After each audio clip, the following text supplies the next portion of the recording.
A 16-year-old girl walks into a biker clubhouse holding a dead man's ring. She doesn't know it yet. Nobody told her the sheriff who wore that ring vanished 3 weeks ago. No body, no goodbye, no explanation. But Gideon Voss knows.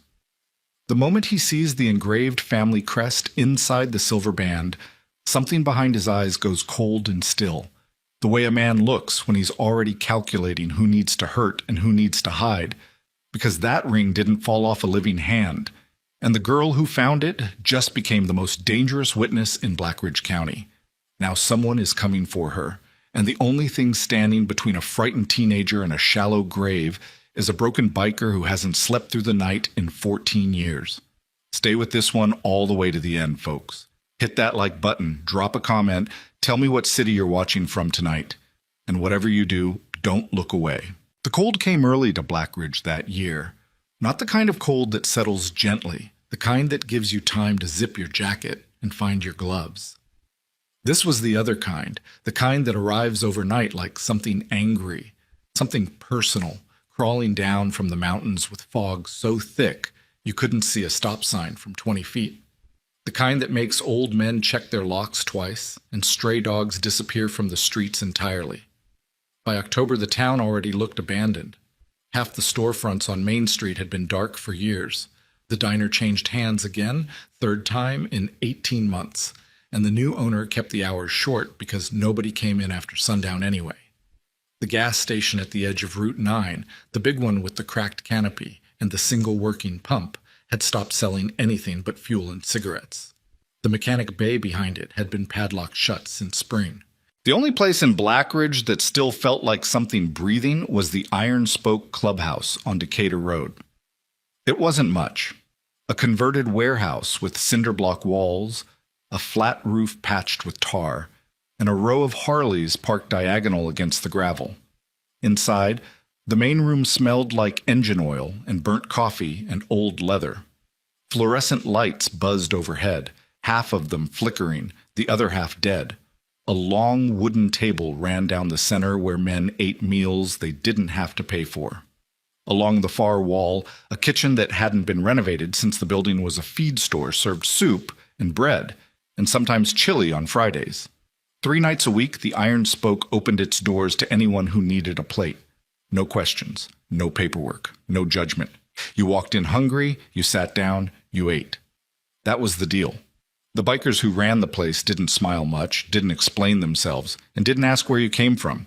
They just cooked and served and cleaned up after, and when the last person left, they locked the door and sat in the dark drinking coffee until the silence felt bearable again. Gideon Voss was always the last one sitting. He was 53 years old with hands that looked like they'd been assembled from leftover parts, knuckles too wide, fingers bent at wrong angles, a burn scar across the back of his left hand that he never talked about. His face carried the architecture of a man who had once been handsome in a sharp, dangerous way, but had since been rearranged by time and damage into something harder. Gray streaked through his dark hair. A jagged line ran from his right temple down past his ear, where a piece of shrapnel had tried to take his life 26 years ago, in a desert he still couldn't name without his hands shaking. He didn't sleep well, hadn't in years. Most nights he sat at the end of the long table with a ceramic mug that said "World's Best Grandpa." It wasn't his, someone had left it behind, and drank black coffee until his chest ached and the first gray light crept through the windows. Sometimes he read. Sometimes he stared at nothing. Sometimes he disassembled a carburetor just to give his hands something to do besides remember. The other writers understood. They didn't push. In a place like the Iron Spoke, every man carried something he couldn't put down, and the unspoken rule was simple. You don't reach into another man's darkness unless he asks you to. That Tuesday night, the cold had driven more people through the doors than usual. 14, maybe 15. A couple of older men who lived out of their trucks. A woman with 2 small kids who kept their coats on while they ate. A teenager Gideon hadn't seen before. A girl, maybe 16, sitting alone at the far end of the table with a bowl of soup she hadn't touched. He noticed her the way he noticed everything, without looking directly. a peripheral awareness sharpened by years of surviving situations where the person you didn't notice was the person who killed you. She was thin, not fashion thin, not teenage thin, the kind of thin that meant she hadn't eaten regularly in weeks, maybe longer. Her jacket was too big for her, men's canvas work coat, frayed at the cuffs, the zipper broken so she held it closed with one hand. Her hair was pulled back but coming loose, dark strands falling across a face that was trying very hard to look like it didn't care about anything. Her eyes told a different story. They moved constantly, door, window, door again. The restless scanning of someone who had learned that safety was temporary and exits mattered more than comfort. Gideon had seen that look before, in mirrors, in the faces of men who came back from deployments that officially never happened. In kids who showed up at the clubhouse wearing bruises they claimed came from falling. He poured a second mug of coffee and walked it down to her end of the table without saying anything. Set it in front of her. Black, because he hadn't asked how she took it and wasn't going to. She looked at the mug, looked at him, didn't touch it. "Kitchen's open another 40 minutes, he said. That was all. He walked back to his seat and sat down and didn't look at her again. 20 minutes passed. The woman with the 2 kids left. One of the older men fell asleep in his chair and someone draped a blanket over his shoulders. The fluorescent light above the kitchen sputtered and went dark, leaving that corner in shadow. The girl hadn't moved, but the coffee was gone. Gideon was rinsing mugs in the sink when he heard the boot steps behind him. Light, hesitant, stopping and starting like someone approaching a dog they weren't sure about. He didn't turn around. "You need something." Silence. Then a breath. Then a voice so quiet it barely cleared the sound of the faucet. "I found something." He turned the water off, dried his hands on a rag that smelled like motor oil, turned around slowly, the way you turn when you can feel that the next 30 seconds are about to matter. The girl was standing 4 feet away, her shoulders pulled in tight, her jaw set in a way that was meant to look tough, but mostly looked exhausted. She was holding her right hand out, palm up, fingers curled around something she was gripping so hard her knuckles had gone white. "Behind the gas station," she said. "The one on Route 9. I was—" She stopped, swallowed. "I collect scrap, copper wire mostly. Anything I can sell." Gideon waited. She opened her hand. A ring sat in her palm. Heavy silver, wide band, the kind of ring that belonged to someone who wanted people to see it. The surface was scratched and dull with dirt, but the weight of it was unmistakable. This wasn't costume jewelry. This wasn't something that fell off a drunk's finger outside a bar. Gideon picked it up, held it under the remaining light, turned it slowly, feeling the engraving under his thumb before he saw it. A family crest etched into the inside of the band, a shield with 2 crossed rifles and the initials EM below. Everything in his body went still. He knew this ring. Everyone in Blackridge knew this ring. Sheriff Elias Mercer had worn it every day for the last 20 years. His father had worn it before him. It was the kind of thing a man didn't take off. Not for showers, not for sleep, not for surgery. Mercer used to joke about it at town meetings, spinning it on his finger while he talked, the silver catching the light. 3 weeks ago, Elias Mercer had disappeared. No note, no body, no resignation letter. His cruiser was found parked behind the department building with the keys still in the ignition and the radio on. His house was locked, his dog still inside, his coffee maker set for the next morning. The state police had come and gone. The official line was that Mercer had walked away from his duties, personal reasons, possible mental health episode, investigation ongoing. Nobody in Blackridge believed it, but nobody could prove otherwise. And now a 16-year-old girl with no last name and no home was standing in his kitchen holding the only piece of Elias Mercer that had surfaced since the night he vanished. Gideon looked at the ring, looked at the girl, looked at the ring again. Where exactly behind the gas station? By the old mechanic bay. There's a drain grate rusted out. It was stuck in the mud next to it. She paused. Is it worth something? The question hit him like a slap. Not because it was mercenary, because it was survival. She wasn't asking out of greed. She was asking because she was 16 and alone, and winter was coming, and copper wire paid $4 a pound if you were lucky. Yeah, Gideon said quietly. It's worth something. He closed his fist around the ring and felt the weight of it settle against his palm, like a stone dropped into water. The engraving pressed into his skin. E.M. Elias Mercer, a man who had sat in this very room 8 months ago, drinking coffee from a styrofoam cup, telling Gideon he was worried about something he couldn't talk about yet. Give me a few weeks, Mercer had said. I'm pulling on a thread. I don't know how long it is. Gideon hadn't pushed. He should have pushed. What's your name? He asked the girl. She hesitated long enough that he knew whatever came next would be a lie or a half-truth or something she'd rehearsed. Wren. Wren what? Just Wren. He let it go. You got somewhere to sleep tonight? The way her eyes dropped answered the question before her mouth did. I'm fine. That's not what I asked. She looked toward the door, calculating, measuring the distance between where she stood and where she could disappear.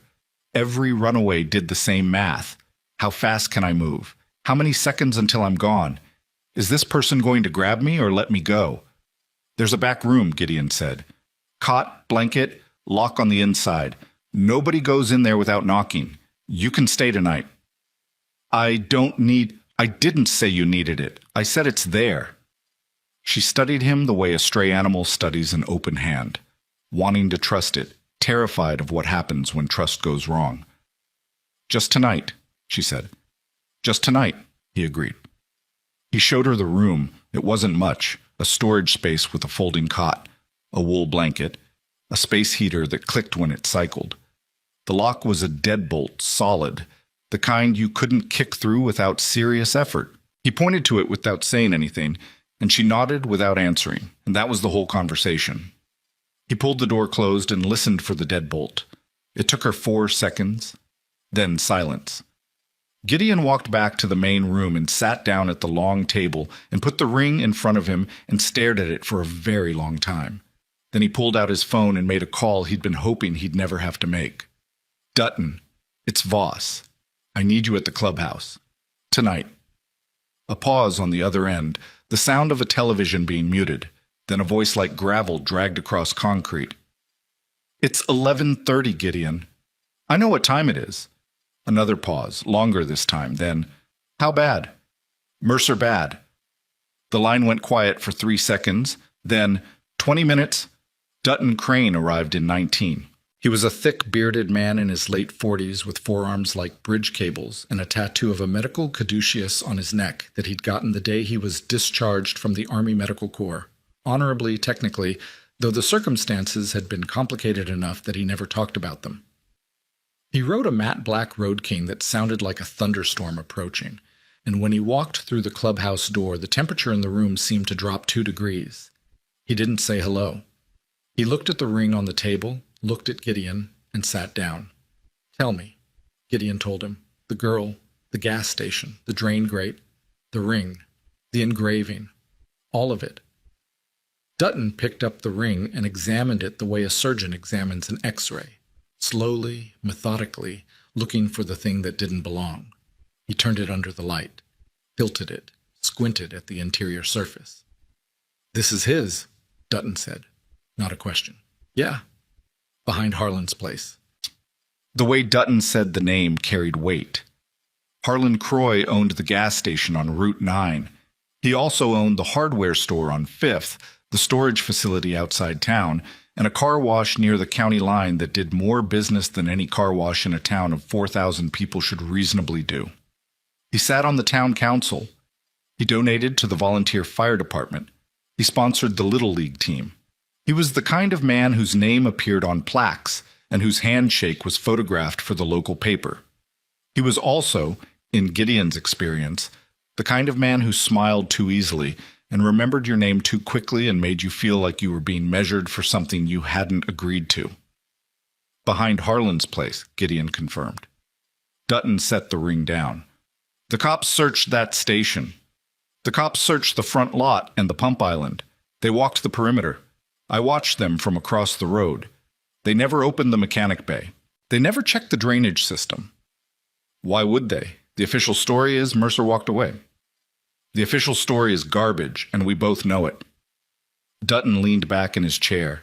The wood creaked under his weight. He crossed his arms and looked at the ceiling and breathed out slowly through his nose, the way he always did when he was thinking about something he didn't want to think about. Who else knows? Just us. And the girl. The girl. Dutton's eyes came down from the ceiling. Who is she? Says her name is Wren. No last name, no address. She's collecting scrap metal to survive. She's a miner. I'm aware. If someone finds out she's here, I'm aware of that too.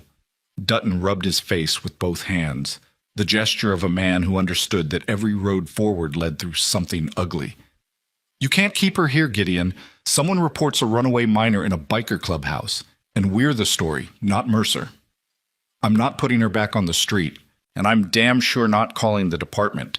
Not when someone in that department might be the reason Mercer's ring ended up in a drainage ditch instead of on his hand. The silence that followed was the kind that fills a room the way water fills a basement, slowly, completely, with nowhere left to stand. Dutton looked at the ring again. What are you thinking? I'm thinking Elias told me 8 months ago he was pulling on a thread. I'm thinking 3 weeks ago the thread pulled back. And I'm thinking whoever cut that thread didn't expect a 16-year-old girl to go digging through their drain grate looking for copper wire. So what do? Gideon picked up the ring and put it in his jacket pocket.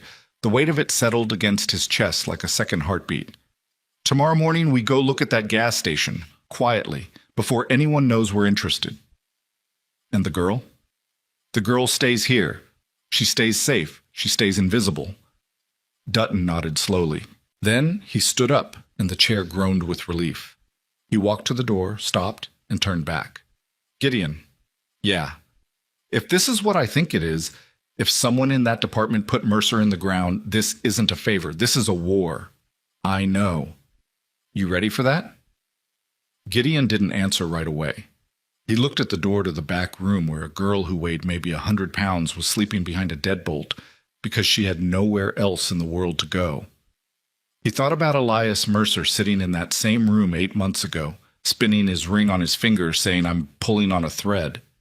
No, Gideon said, but she found the ring, and the ring found us, and that's how it works. Dutton stared at him for a long moment. Then he walked out into the cold without another word. The Harley started with a roar that shook the windows, and then the sound faded down Decatur Road until there was nothing left but the wind and the hum of the space heater through the wall. Gideon sat alone in the dark. He pressed his thumb against the engraving inside the ring and closed his eyes and tried to remember the last thing Elias Mercer had said to him. The very last thing. The night he'd sat in this room and finished his coffee and stood up and put on his hat. If something happens to me, Gideon, don't trust the badge. Trust the people who don't need one. At the time, it had sounded like paranoia, the kind of thing a stressed man says when he's been working too hard and sleeping too little. Now it sounded like a last will. Gideon opened his eyes. The clubhouse was empty and silent and cold. The coffee in his mug had gone tepid. Outside, the wind pushed against the walls like something trying to get in. He didn't sleep that night, not a single minute. By dawn, the fog had thickened into something you could almost chew. Gideon was standing outside the clubhouse with a thermos of coffee and his leather jacket zipped to the throat when Dutton rolled up on the Road King, followed by 2 more bikes. Kel Brannigan on a stripped-down Sportster, and Mace Doherty on a fat boy so old it should have been in a museum. Both men were iron-spoke veterans. Both had served. Both knew how to move quietly and ask questions later. Nobody spoke. They drank coffee from the thermos lid, passing it back and forth, breath rising in the gray light like smoke signals nobody could read. Route 9, Gideon said. We park on the access road behind the tree line. Nobody sees the bikes. They rode in formation, the engines held low, cutting through the fog like 4 dark shapes that could have been anything. Shadows, animals. The kind of things you see at the edge of your vision and convince yourself weren't real. The gas station sat at the intersection of Route 9 and an unnamed county road that led nowhere useful. In daylight, it looked worse than it did at night. The canopy over the pumps was rusted through in patches. The convenience store windows were covered with faded advertisements for cigarette brands that didn't exist anymore. A hand-painted sign said Harlan's full service, but the only service available was a single pump that accepted cash and a vending machine that had been broken for months. They parked behind a stand of bare oaks on the access road and approached on foot. The mechanic bay was around back, a flat-roofed addition with a roll-up door padlocked from outside and a personnel door on the side with a keypad lock. Gideon studied the padlock. New. The door, the building, the canopy, everything else was 10, 15 years past maintenance. But the padlock was shiny and clean, the kind you buy from a security supply company, not a hardware store. "That's a Medico," Kel said quietly. "Somebody paid for that." "Somebody's protecting something," Dutton said. Gideon walked to the drain grate Wren had described. It was set into a concrete apron behind the mechanic bay, a heavy iron grid designed to handle runoff from the service bays. Rust had eaten through 2 of the crossbars, leaving gaps wide enough for a hand to reach through. The mud around it was disturbed. Footprints, but small ones. Wren's. He crouched and looked through the grate. Below, a drainage channel ran under the building, disappearing into darkness. The smell that came up was wet concrete and something else, something chemical, like cleaning solvent, the kind of smell you use to erase other smells. "Gideon." Mace's voice, low and tense. Gideon stood and turned. Mace was pointing at the ground near the personnel door, tire tracks in the soft earth, fresh, deep, made by something heavier than a passenger car. They led around the side of the building and disappeared onto the paved road. "Those are commercial treads," Mace said. "Box truck or panel van. Recent." "How recent?" "Couple days, maybe less. Rain hasn't hit them yet." Gideon looked at the locked mechanic bay, looked at the drain grate, looked at the tire tracks. 3 pieces of a puzzle he couldn't see yet, but the shape of it was forming in his gut the way bad weather forms on the horizon. You can't name it yet, but you know it's coming. "We need to get inside that bay," he said. "Not today," Dutton said. "Not in daylight, and not without knowing who's watching." He was right. Gideon knew he was right. The gas station sat at a crossroads with sight lines in 4 directions. Anyone driving past would see 4 men standing behind a locked building, and in a town where everyone knew everyone's business, that story would travel faster than they could ride. "Tonight," Gideon said. "Tonight," Dutton agreed. They walked back to the bikes in silence. Gideon's hand was in his pocket, his fingers wrapped around the sheriff's ring, the engraving pressing into his skin like a message in code. As they mounted up, Kel leaned over and said something that none of them wanted to hear, but all of them had been thinking. "If Mercer found something big enough to get himself killed, and we go looking for the same thing, what makes us think we end up any different?"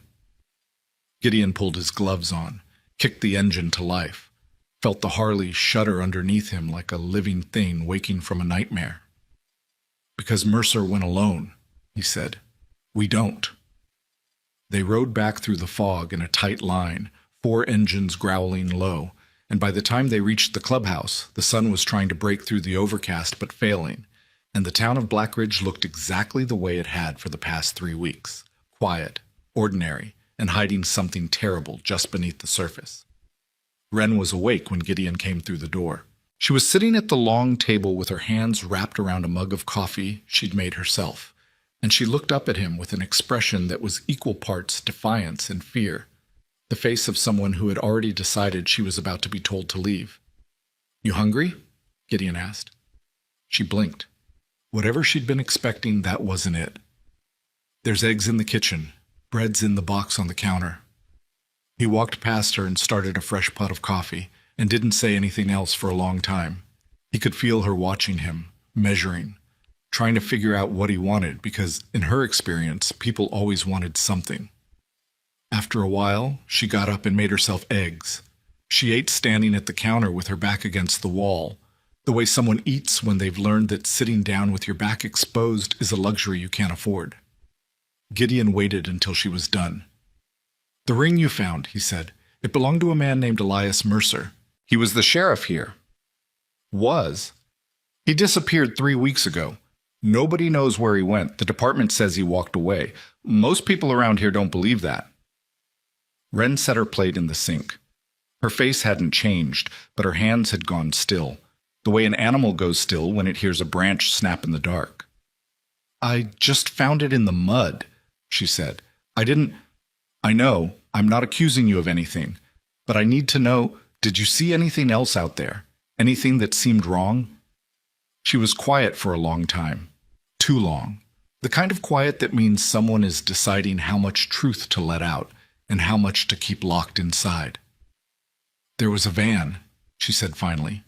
White panel van. No windows in the back. It was parked behind the building 2 nights ago when I was walking the fence line looking for scrap. I heard voices inside the mechanic bay. Men's voices. I couldn't hear what they were saying. How many voices? 2.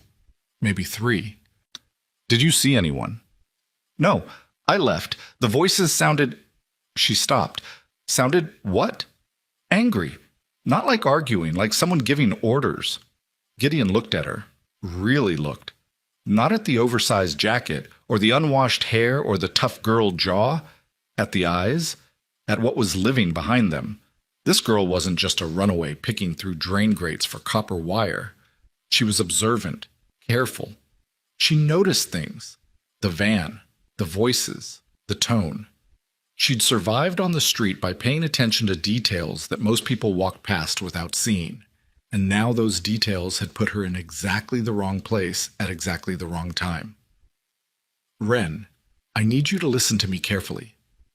He waited until her eyes were on his. The place where you found that ring. Someone did something very bad there. Something connected to people who have the power to make problems disappear. You found evidence they thought was gone. If anyone finds out you were there, if anyone connects you to that ring, they'll come for me. She said it flatly. No drama, no trembling. A statement of fact from a girl who had already lived through enough coming for her moments that the concept didn't surprise her anymore. Yeah. So, what do I do? You stay here. You don't leave this building. You don't talk to anyone who isn't me or one of my people. And you don't tell a single person on this earth about what you found or where you found it. She looked at the deadbolt on the back room door, looked at the row of motorcycles visible through the front window, looked at Gideon's scarred hands and damaged face, and the way he stood, balanced, centered, like a man who had spent his whole life preparing to be between someone and whatever was coming for them. Why are you doing this? She asked. It was the most honest question anyone had asked him in years. He thought about it. He owed her an honest answer. Because a man I respected asked me to do the right thing if something happened to him. And because you walked into my kitchen instead of someone else's. And because I'm tired of watching people disappear in this town while everybody pretends they didn't notice. Wren held his gaze for 3 full seconds. Then she nodded once, walked back to the room, and closed the door. The deadbolt turned. Gideon stood in the kitchen with cold coffee in his hand and the weight of a dead man's ring in his pocket and the sound of the wind outside pushing against the walls like a question he couldn't answer yet. His phone buzzed. A text from Dutton. Problem. Deputy Shale was at the gas station 30 minutes after we left. Parked in the exact spot we were standing, stayed 15 minutes. Made a phone call. Left. Gideon read the message twice, then a third time. Deputy Cole Shale, second in command at the Black Ridge County Sheriff's Department. The man who had taken over day-to-day operations after Mercer disappeared. The man who had publicly told the press that Mercer's vanishing was a personal matter and that the department had no reason to suspect foul play. The man who, apparently, had shown up at the gas station within 30 minutes of 4 bikers walking the same ground. Either it was coincidence, or someone was watching. And in Gideon's experience, coincidence was just the word people used when they didn't want to say the truth out loud. He deleted the text, put the phone in his pocket, walked to the window and looked out at the empty road, the gray sky, the fog still clinging to the tree line like something that refused to leave. Somewhere in that town, behind a locked door, or a smiling face, or a badge pinned to a pressed uniform, someone knew exactly what had happened to Elias Mercer. Someone knew where the body was. Someone had cleaned the evidence and locked the building and filed the reports and gone home and eaten dinner and slept through the night while a dead man's ring lay in the mud 40 feet from where he'd taken his last breath. And now a girl who collected scrap metal for survival money had picked up that ring and carried it through the door of a biker clubhouse and placed it in the hands of a man who couldn't look away from what it meant. Gideon pressed his forehead against the cold glass. Tomorrow night, they would go back to that gas station. They would get inside that mechanic bay. And whatever they found, whatever was hidden behind that Medico padlock and those fresh tire tracks and those angry voices in the dark, there would be no coming back from it. He knew that. Felt it in the marrow. But Elias Mercer's ring was in his pocket, and a girl was sleeping behind a deadbolt because she had nowhere else in the world, and the fog kept pressing against the windows like it was trying to tell him something. He stayed at the window until the light failed completely, and the darkness swallowed the road, and the only sound left was the low mechanical ticking of the space heater through the wall and his own breathing, steady, deliberate. The breathing of a man who knows that by this time tomorrow, everything will be different. And then his phone buzzed again. Unknown number. No name.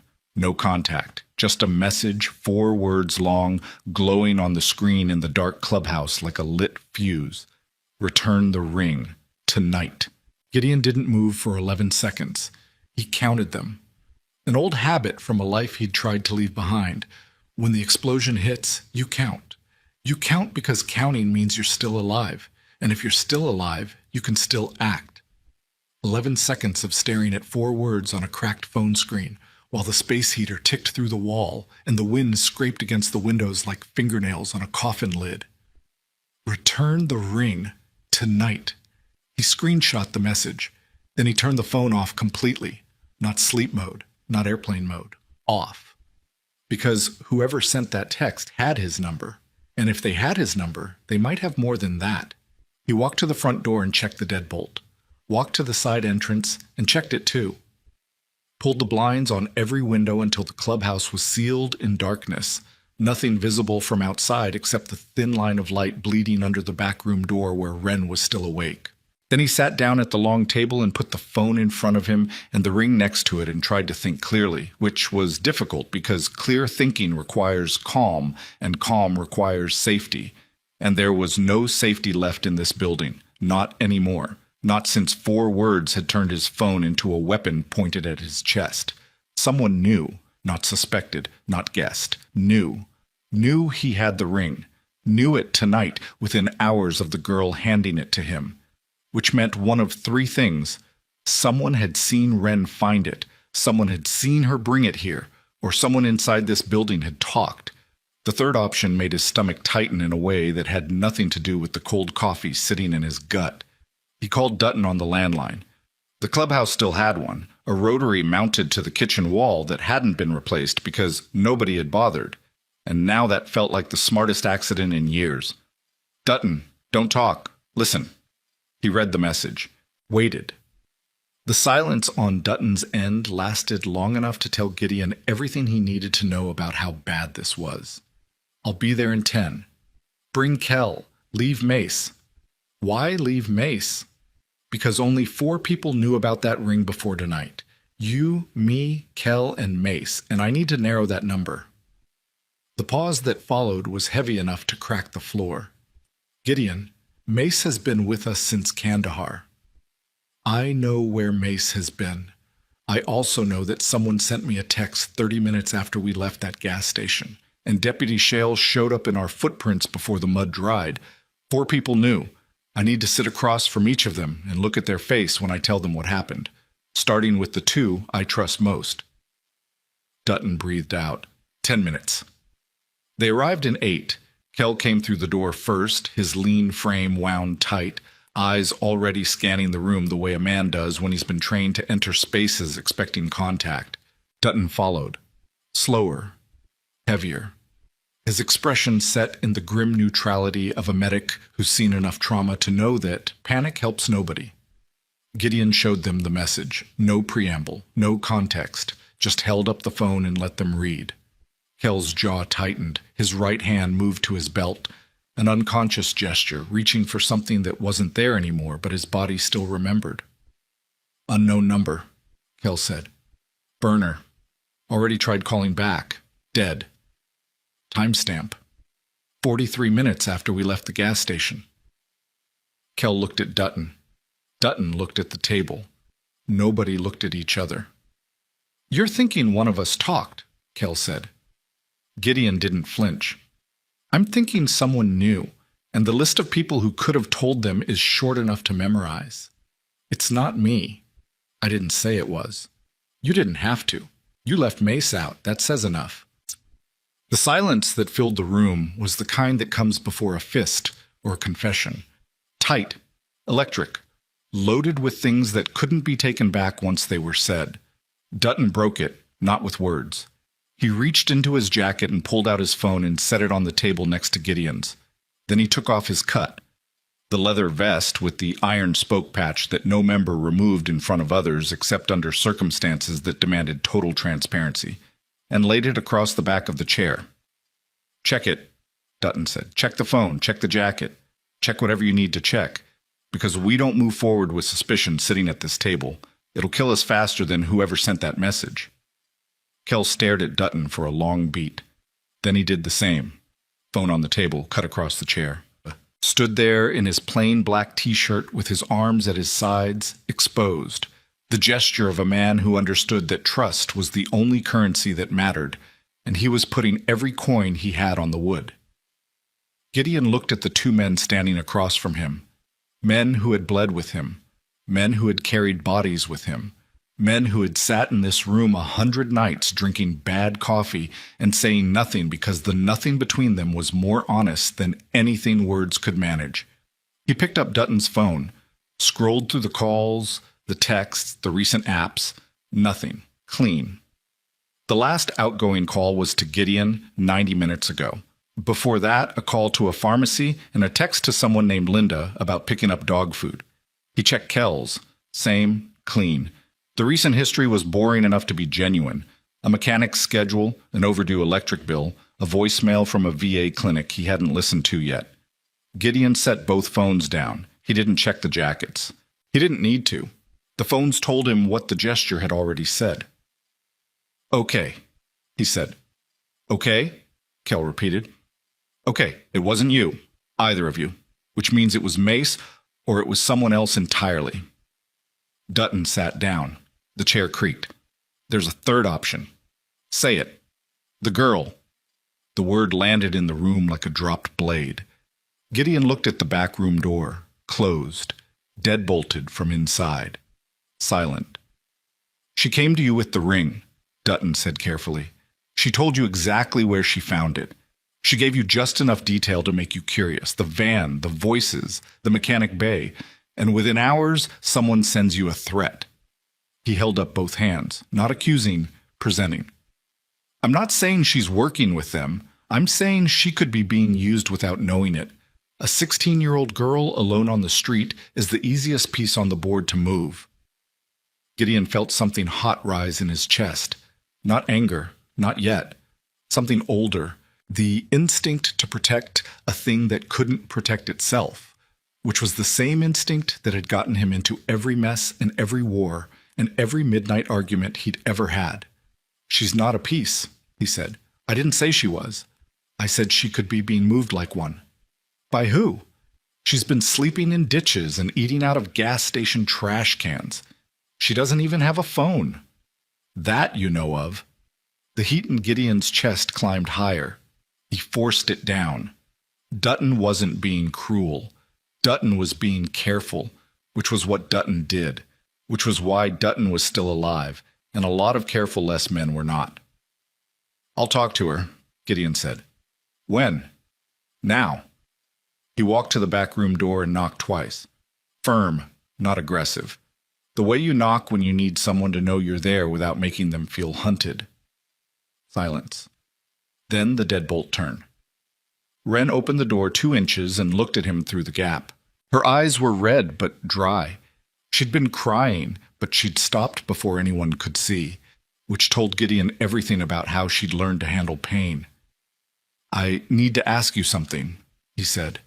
"And I need you to tell me the truth. Not the truth you think I want to hear. The real one." She opened the door wider. Behind her, the cot was unmade, the blanket twisted. The space heater glowed orange in the corner, throwing long shadows up the cinderblock wall. "Did you tell anyone else about the ring? Before you came here? No? Anyone see you find it?" "I don't—" She stopped. Her eyes shifted left, then came back. Not the movement of someone constructing a lie, the movement of someone searching a memory they hadn't thought to examine. "I don't think so. It was dark. I was alone. But what? There's a camera on the corner of the building above the personnel door. I don't know if it works. Most of the ones around town are dead, but that one had a light on it. A small red light." Gideon felt the floor shift beneath him. Not literally, but the way it shifts when you realize the ground you've been standing on isn't as solid as you thought. A camera. A working camera on a building that was supposed to be shut down. A camera pointing at the exact spot where a 16-year-old girl had pulled a dead man's ring out of a drainage grate. "You didn't mention the camera before. You didn't ask about cameras." Fair, painfully fair. He looked at her. She looked back. Steady, defiant, exhausted. The face of a person who had been questioned before, by cops, by social workers, by adults who never listened to the answer anyway, and had learned that honesty was just another thing people used against you. "Thank you," he said. She blinked. A micro-expression crossed her face. Surprise, quickly buried. Nobody thanked her for things. That much was clear. "Lock the door," he said. "Don't open it for anyone but me." She closed the door. The deadbolt turned. Gideon walked back to the table where Dutton and Kell were waiting.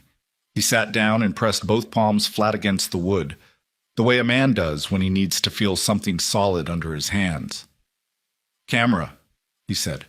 "Working camera on the building, red indicator light, pointed at the drain grate." Dutton closed his eyes. Kell exhaled through his teeth. "They saw her find it," Kell said. "Yeah." "They saw her take it." "Yeah."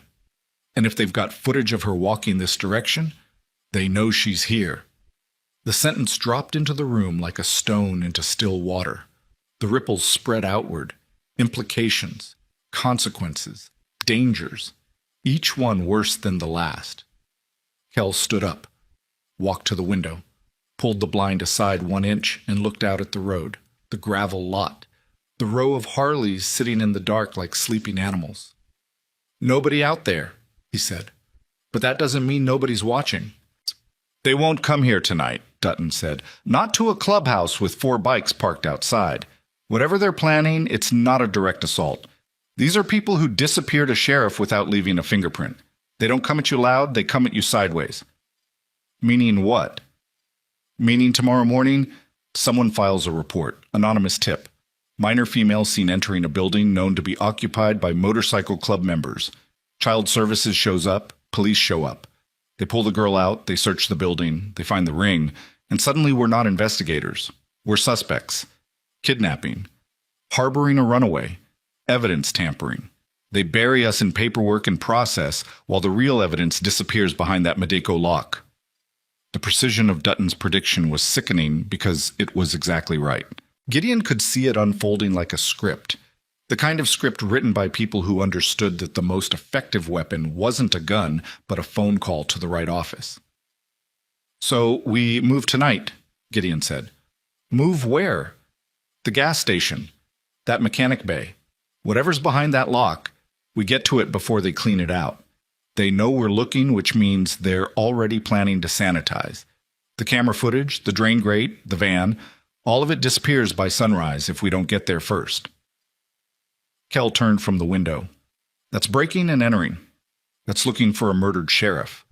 The law won't see it that way. The law is the problem, Kell. Deputy Shale showed up in our footprints within 30 minutes. He's not investigating. He's cleaning." Kell's jaw worked. A muscle jumped near his ear. He was wrestling with something. Not fear. Gideon knew Kell well enough to know fear wasn't in his vocabulary. But principle. The line between what was right and what was legal. which in Kel's world had always been the same line until tonight. "If we go in there," Kel said, "and we're wrong, if it's nothing, if the ring fell off Mercer's hand 6 months ago and the camera's a coincidence, and the text was some crackhead with a stolen phone, we lose everything. The clubhouse, the meals, the families who depend on us, everything. And if we're right, and we do nothing, a girl dies and a sheriff stays buried, and the people who did it keep buying plaques and sponsoring Little League teams and shaking hands at the Harvest Festival until they're old and comfortable and dead." The two men stared at each other across the table. Between them, the sheriff's ring sat on the scarred wood, catching the weak light from the remaining fluorescent tube overhead. Dutton spoke without looking up. "I'm in." Kel held the stare for 3 more seconds. Then he picked up his cut, shrugged it on, and zipped his jacket to his chin. "I'm in. But we do this smart. No noise, no trace. In and out like smoke." Gideon nodded. "Wren stays here, dead-bolted. We leave one phone, the landline, in case she needs to call." "What about Mace?" Dutton asked. The question hung in the air like exhaust in a closed garage. "Not tonight. If I'm wrong about him, I'll apologize later. But tonight the circle stays small." It was the hardest thing he'd said all night. Mace Doherty had carried Gideon out of a burning vehicle in the Panjshir Valley in 2003, had held pressure on the wound in Gideon's side for 47 minutes until the medevac arrived, had never in 23 years given Gideon a single reason to doubt him. But doubt was the only currency Gideon could afford to spend right now. Trust was too expensive. They left the clubhouse at 1:14 a.m. 3 bikes, engines throttled low, headlights off for the first half-mile. The fog had thinned slightly, but the darkness was total. No streetlights on this stretch, no houses, just the road and the trees and the cold pressing against every exposed inch of skin. Gideon led. Dutton rode left flank. Kel covered the rear. The formation was instinctive, a muscle memory written into their bodies by years of moving through places where being seen meant being shot. They parked at the same spot as before, behind the oaks on the access road, and approached the gas station on foot. No flashlights. Gideon carried a small bolt cutter in his inside pocket. Kel had a pry bar wrapped in electrical tape to kill the sound. Dutton carried nothing but his hands, which had performed surgery in field hospitals that didn't officially exist. The gas station sat in the dark like a held breath. The first thing Gideon noticed was the camera. Wren was right. A small security camera mounted at the corner of the mechanic bay, pointed downward toward the drain grate and the personnel door. A red indicator light glowed steadily. Working, recording, watching. Kel saw it too. Without a word, he pulled a black bandana from his pocket and tied it around his face. Dutton and Gideon did the same. Not ideal, but better than a clear facial capture on footage that might end up on a deputy's desk by morning. They moved to the personnel door. The keypad lock glowed faintly green, active, powered, waiting for a code they didn't have. "Bypass," Gideon whispered. Kel examined it, shook his head. "Hardwired. Cutting it triggers an alarm or a log. Either way, someone knows." Gideon looked at the roll-up door.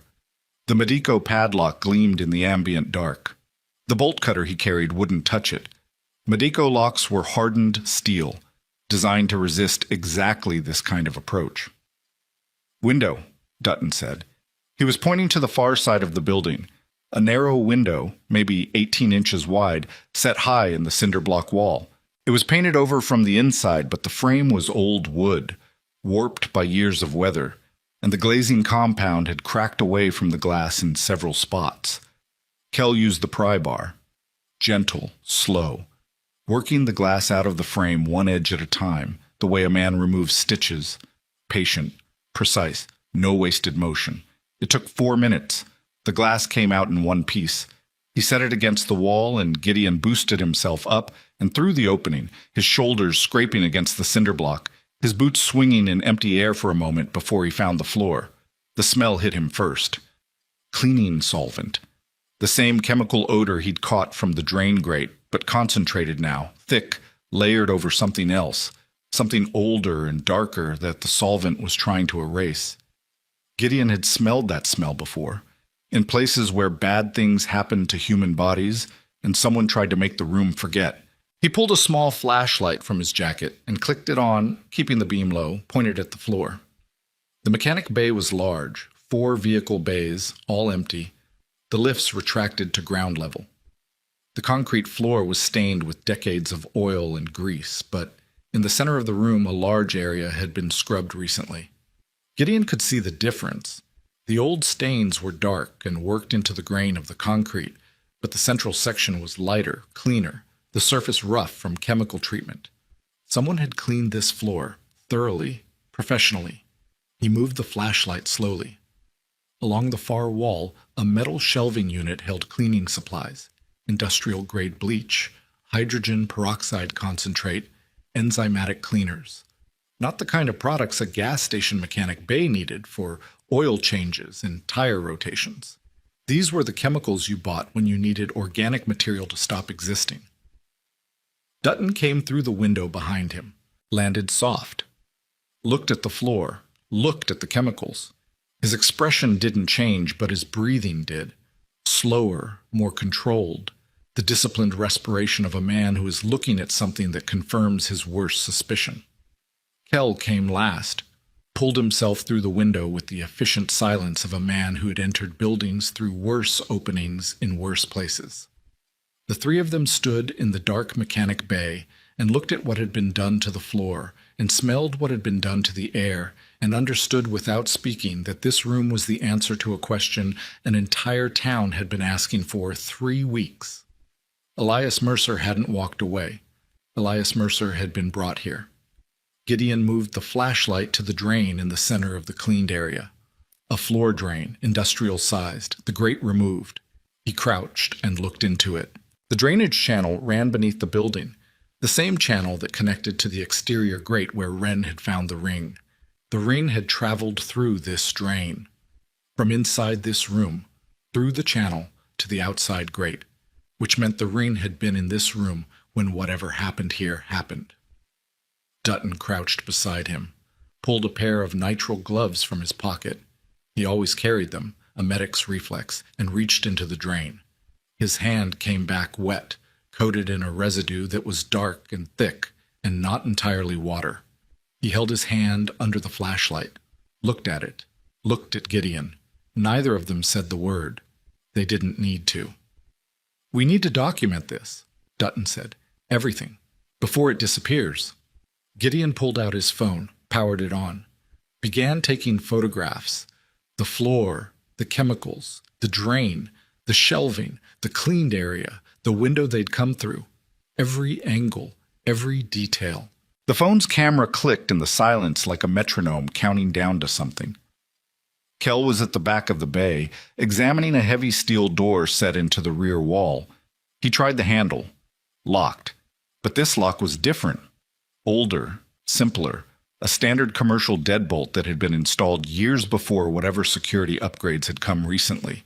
He used the pry bar. The frame splintered. The door swung inward. Behind it, a staircase descended into darkness. Concrete steps, narrow, leading down at a steep angle to a subterranean level that shouldn't have existed. Gas stations don't have basements. This building had been built on a slab. Whatever was below them had been added later, deliberately, by someone who didn't want it on any blueprint. "Tunnels," Kell said. Wren mentioned voices inside the building. Multiple men. They weren't just meeting here. They were going somewhere. Gideon pointed the flashlight down the staircase. The beam reached maybe 20 feet before the darkness swallowed it. The air that came up from below was different. Colder, damper, carrying the mineral smell of underground concrete and something else. A hum, barely audible, like electrical equipment running somewhere out of sight. "We go down," Gideon said. "We don't know what's down there," Dutton said. "That's why we go down." He took the first step. The concrete was dry and dusty. Nobody had cleaned this staircase the way they'd cleaned the floor above, which meant whatever was below was still intact, still untouched. 12 steps down, a landing, a turn to the left, another 12 steps.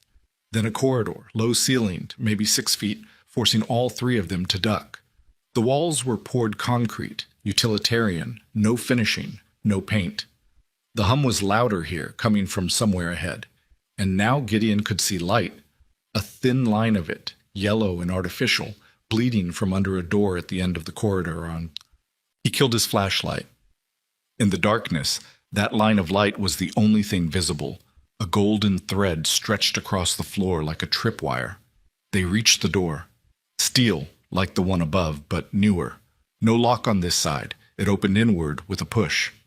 The room beyond was small, 10 by 12 maybe. Concrete walls, concrete floor, a single overhead bulb and a wire cage. Along one wall, a metal desk covered in equipment, a laptop, 2 external hard drives, a wireless router with blinking green lights, and a monitor showing a grid of camera feeds. Gideon looked at the monitor. 8 camera views, the gas station exterior from 4 angles, the mechanic bay interior, the corridor they'd just walked through, the staircase, and one more. A view of the clubhouse on Decatur Road shot from across the street, showing the front door and the parked motorcycles with perfect clarity. They were being watched. Had been watched. The entire time. Kel reached past him and tapped the laptop's touchpad. The screen woke. A file directory filled the display, folders organized by date, going back months. Gideon clicked the most recent one. Video files. Dozens of them. Time-stamped surveillance recordings from every camera on the grid. He opened one at random. The mechanic bay. 3 weeks ago. Time-stamp 11:47 p.m. The image was grainy but clear enough. 2 men dragging something heavy across the floor. A third man standing near the drain holding a hose connected to a utility sink. The heavy thing was wrapped in a dark material, tarp maybe, or plastic sheeting, and it was roughly the size and shape of a human body. Gideon felt his heartbeat change. Not faster, slower. The way it slows when the body decides that panic is no longer useful and only precision will keep you alive. He scrolled through more files. Financial records, spreadsheets, transaction logs showing money moving through a chain of businesses, the car wash, the storage facility, the hardware store, amounts that didn't match the kind of revenue those businesses could legitimately generate. Hundreds of thousands of dollars routed through shell accounts, cleaned, redistributed. And then he found the folder labeled Mercer.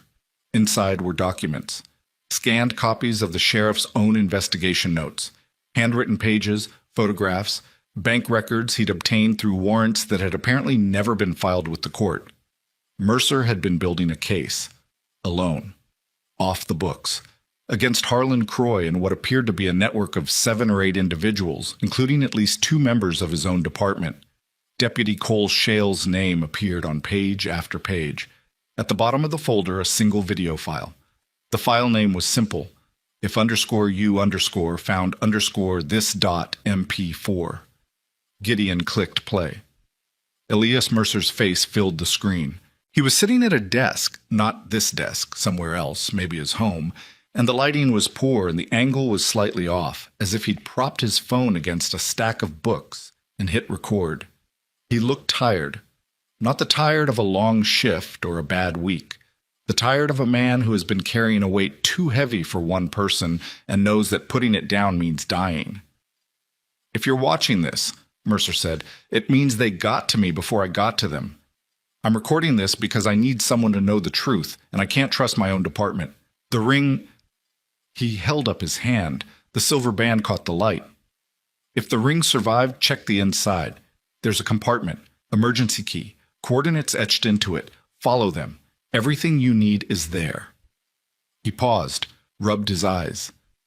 When he spoke again, his voice was different, quieter, stripped of the professional calm, raw in a way that made Gideon's chest tighten.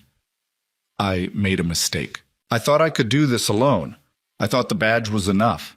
It wasn't. He looked directly into the camera. Don't make my mistake. Don't go alone. And don't trust anyone who tells you to stop looking. The video ended. The room was silent except for the hum of the equipment and the sound of 3 men breathing. Gideon pulled the ring from his pocket, held it under the overhead light. turned it slowly, examining the interior surface with a focus he hadn't applied before. The engraving, the family crest, the initials, was visible, but now he was looking for something else. A seam, a joint, anything that suggested the band wasn't solid. There, on the inside edge, barely visible, a hairline groove running around the circumference. He pressed his thumbnail into it and felt a tiny click, and the inner face of the band separated, revealing a shallow, concealed compartment no wider than a fingernail. Inside was a key, micro-etched metal, smaller than a house key, with a series of numbers engraved along the shaft. Coordinates, latitude and longitude, precise to 6 decimal places. Kel's phone buzzed in his pocket. He pulled it out, looked at the screen, and his face changed. "We need to leave, now." "What is it?" "Police scanner app. All units dispatched to Decatur Road. Anonymous report of a break-in at a commercial property associated with a motorcycle club. They're heading to the clubhouse." Gideon's blood went cold. Not here. Not the gas station, the clubhouse, where Wren was alone behind a deadbolt with no phone and no way out. "It's a play," Dutton said, already moving toward the door. "They're pulling us here while they go for the girl." Gideon grabbed the laptop, yanked the external drives, shoved everything into his jacket. The surveillance footage, the financial records, Mercer's investigation, the video confession, all of it, every piece of evidence that existed in this room, went into his arms and against his chest, and he was already running down the corridor before Dutton finished the sentence. Up the stairs, through the mechanic bay, out the window, one after another, boots hitting gravel, cold air slamming into their lungs like a wall. They reached the bikes in 40 seconds. Engines fired. 3 Harleys screaming to life in the dark, the sound ripping through the silence like the world tearing open. Gideon didn't think about speed limits or headlights or the fog still clinging to the road. He rode like a man with a clock in his chest counting down to 0. The access road, the county road, Route 9. The turn onto Decatur, tires screaming, the bike leaning so hard his knee nearly scraped asphalt. The clubhouse came into view. The front door was open. The deadbolt on the back room had been forced, the frame splintered inward. The metal plate ripped from the wood. The cot was overturned. The space heater knocked sideways, its orange glow casting twisted shadows across the empty room. Wren was gone. On the floor, placed deliberately in the center of the cot's overturned mattress where it couldn't be missed, was a single piece of paper. Typed. No signature, no letterhead. 4 lines. "The girl is collateral. The evidence is irrelevant. Walk away. Last warning." Gideon picked up the paper with hands that were steady because he forced them to be steady, because the alternative was shaking, and shaking meant losing, and he would not lose. Not tonight. Not with a kid's life tied to a piece of typed paper left on a broken cot. He looked at Dutton. Dutton looked back. Between them, 23 years of shared violence and shared silence, and in that silence, a conversation that didn't need words. Gideon reached into his pocket and pulled out the micro-etched key from Mercer's ring, held it up between his thumb and forefinger. The coordinates glinted under the bare bulb. "They think we'll stop," he said. "Will we?" Dutton asked. Not challenging. Asking. Genuinely asking, because the answer to that question would determine what happened next, and what happened next would determine whether a 16-year-old girl lived or died. Gideon looked at the splintered doorframe, the overturned cot, the space where a frightened kid had locked herself in and tried to feel safe for one night in a building full of broken men who understood her fear because they carried the same kind. He put the key back in his pocket, picked up the laptop and the hard drives from where he'd set them on the table. Looked at Kel, who was standing in the doorway with his hands at his sides and murder in his eyes. Quiet murder. The kind that doesn't announce itself but arrives with absolute certainty. "No," Gideon said. "We follow the coordinates. We find what Mercer left behind, and then we bring her back." Outside, the first siren wailed in the distance, thin, cold, getting closer. They had minutes, maybe less. Gideon grabbed the ring, the key, the evidence, and walked out the back door into the darkness, and the 3 engines roared to life one more time, and they rode into the Black Mountain Road with no headlights, and no plan and no way back, because the only direction left was forward, and forward meant finding a dead man's last secret before the people who killed him found them first.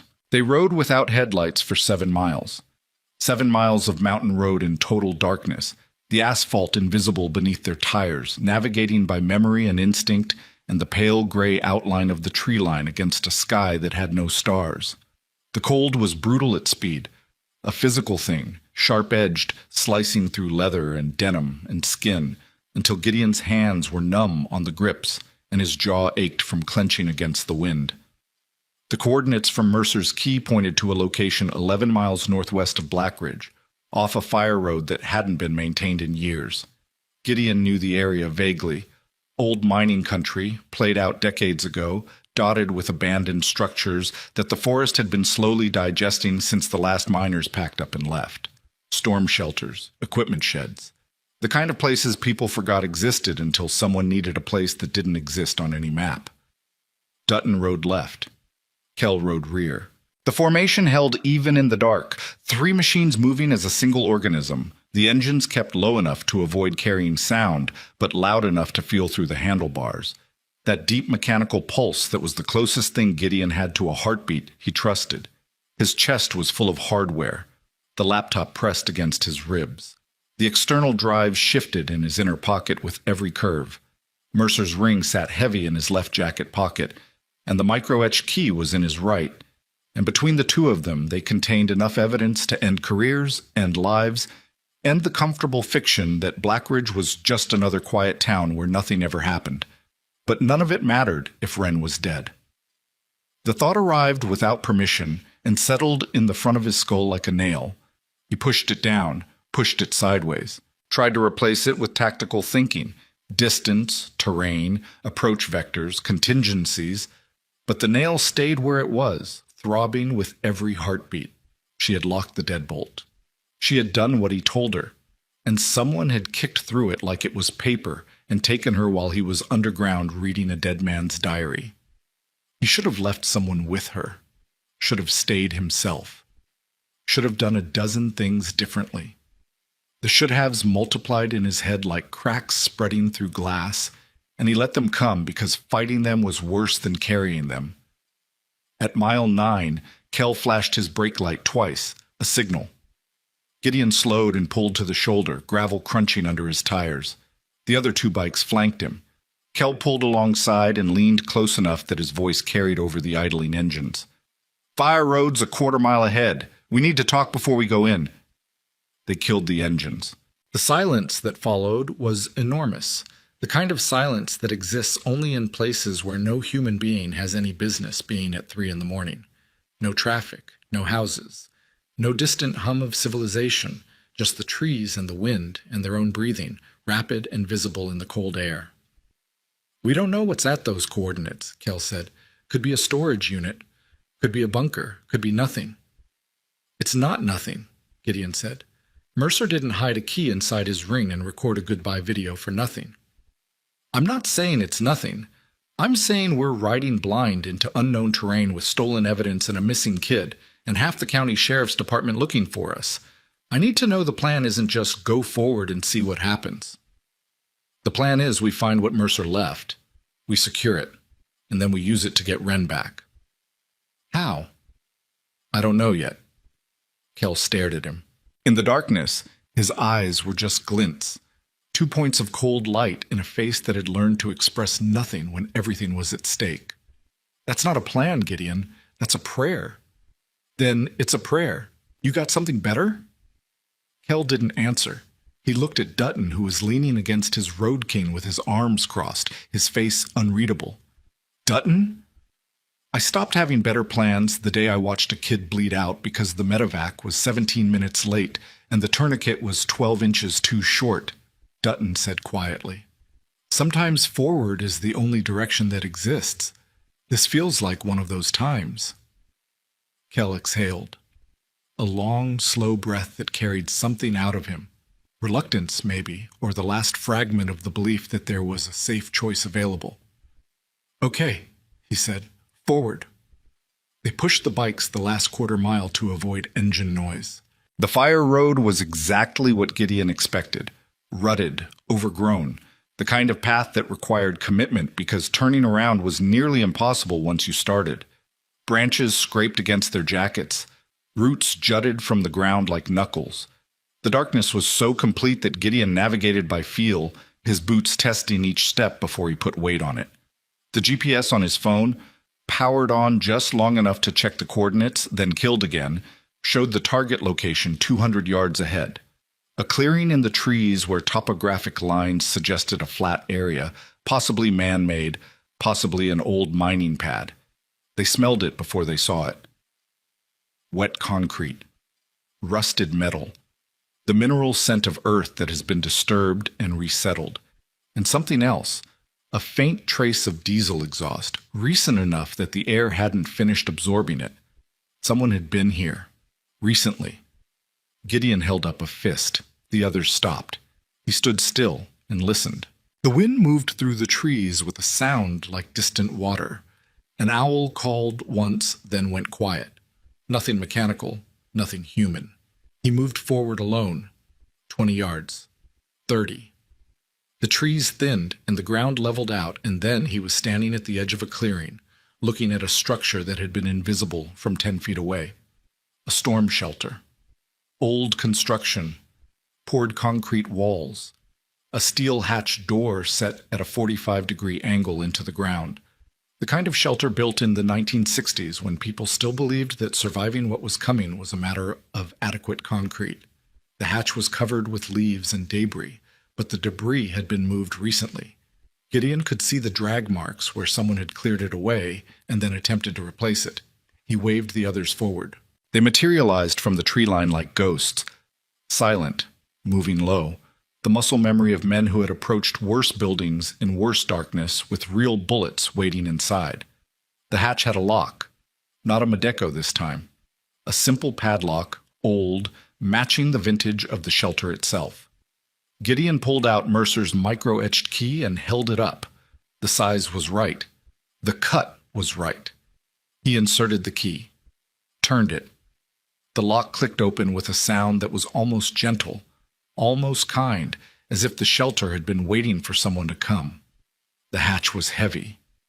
Dutton helped him lift it, and the hinges screamed, a sound that split the silence like a gunshot and sent something small and fast skittering away through the underbrush. They froze, listened. Nothing followed. Below the hatch, a concrete staircase descended into absolute darkness.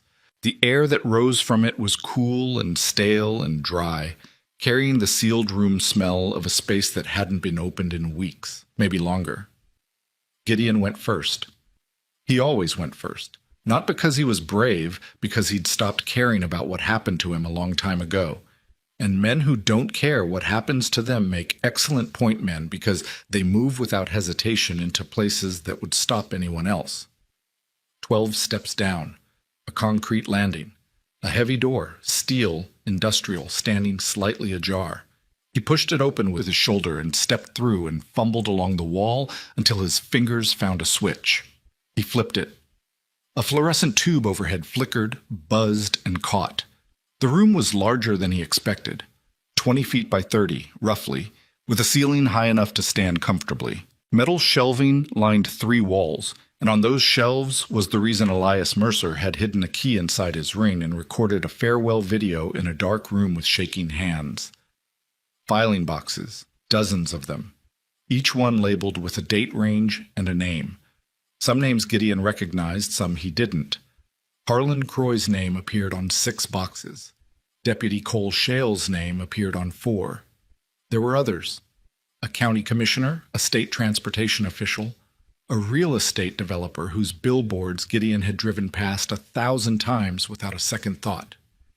On the metal desk in the center of the room sat a laptop, older than the one in the gas station basement, its screen dark but its power light pulsing green in sleep mode. Next to it, a portable hard drive.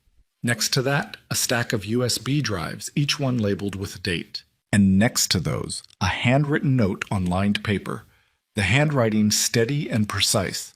The handwriting of a man who had prepared for this moment with the calm methodology of someone filling out his own death certificate. To whoever finds this, the laptop contains copies of everything: financial records, surveillance footage, witness statements, my personal notes. The USB drives are organized chronologically. Start with the earliest. The story builds. I've also included video depositions from 3 confidential informants whose identities are protected under a code system explained in the file labeled Codex. Do not trust the Black Ridge County Sheriff's Department.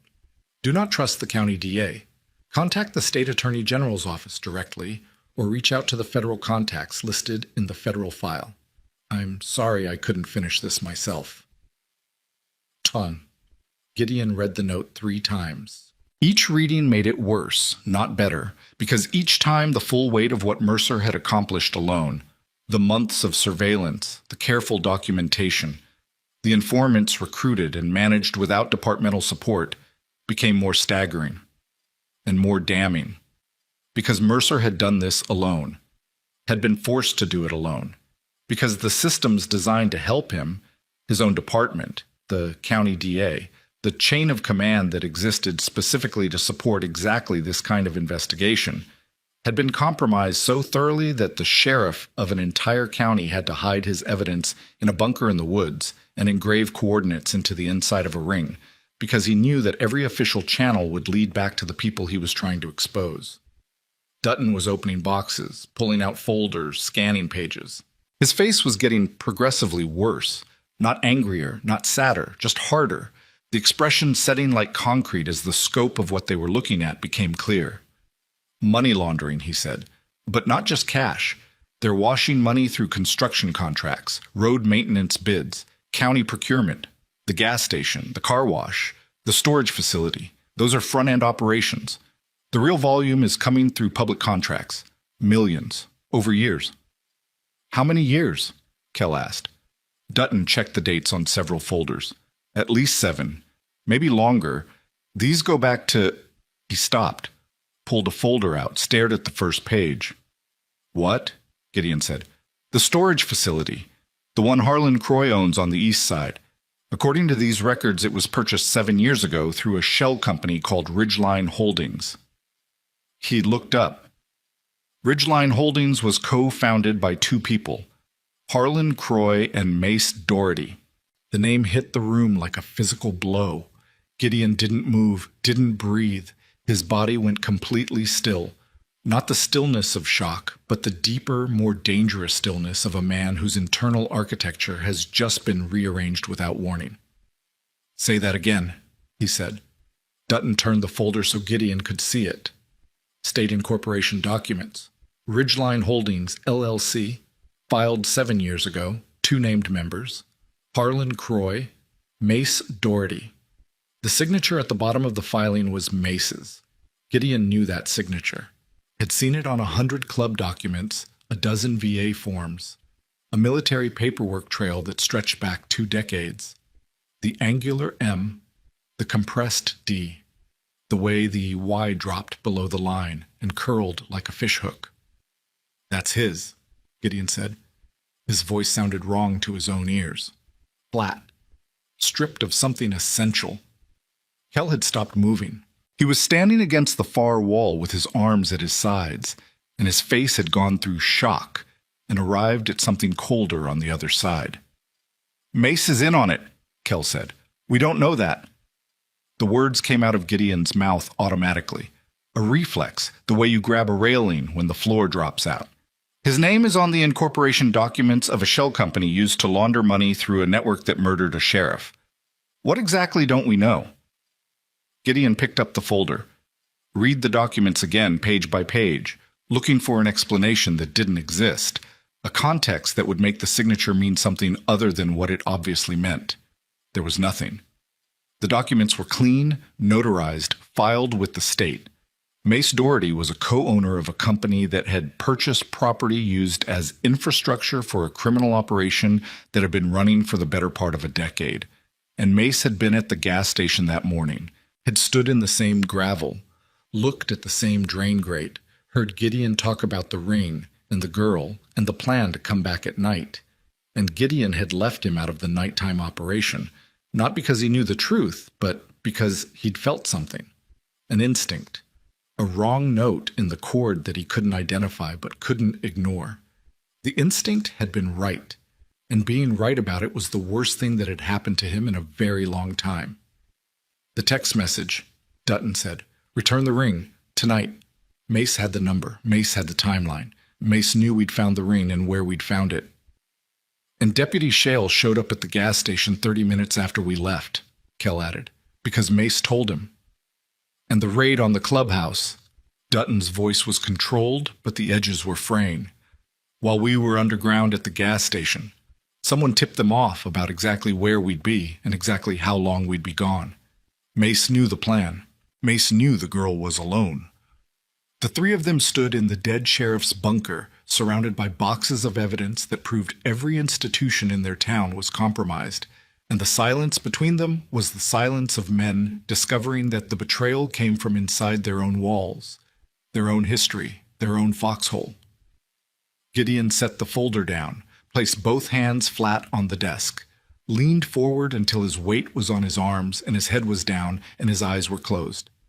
Mace Doherty, Kandahar, 2003, the burning vehicle, the shrapnel, the 47 minutes of pressure on the wound, while Gideon's blood ran between Mace's fingers and soaked into Afghan dirt, the helicopter, the field hospital, the weeks of recovery when Mace visited every day and brought bad coffee and worse jokes and sat in a plastic chair reading motorcycle magazines out loud because Gideon couldn't hold them himself. 23 years. Through the war and the discharge and the bad years and the worse years and the slow crawl back to something resembling life. Through the founding of the Iron Spoke, the first community meals, the first time they'd helped a family that nobody else would touch. Through all of it, Mace had been there, steady, reliable, the man you called when everything else failed. And the entire time he'd been part of the machine. The question that formed in Gideon's mind was not whether Mace had betrayed them. The documents answered that. The question was how long. How many years had Mace sat at the long table in the clubhouse, drinking coffee from chipped mugs, listening to Gideon talk about doing the right thing, while simultaneously holding a financial stake in an operation that laundered millions and eventually killed the one man in town brave enough to investigate it? Gideon, Dutton's voice. Careful. The voice of a medic approaching a patient who might be in shock. We need to keep moving. I know. We need to take everything we can carry.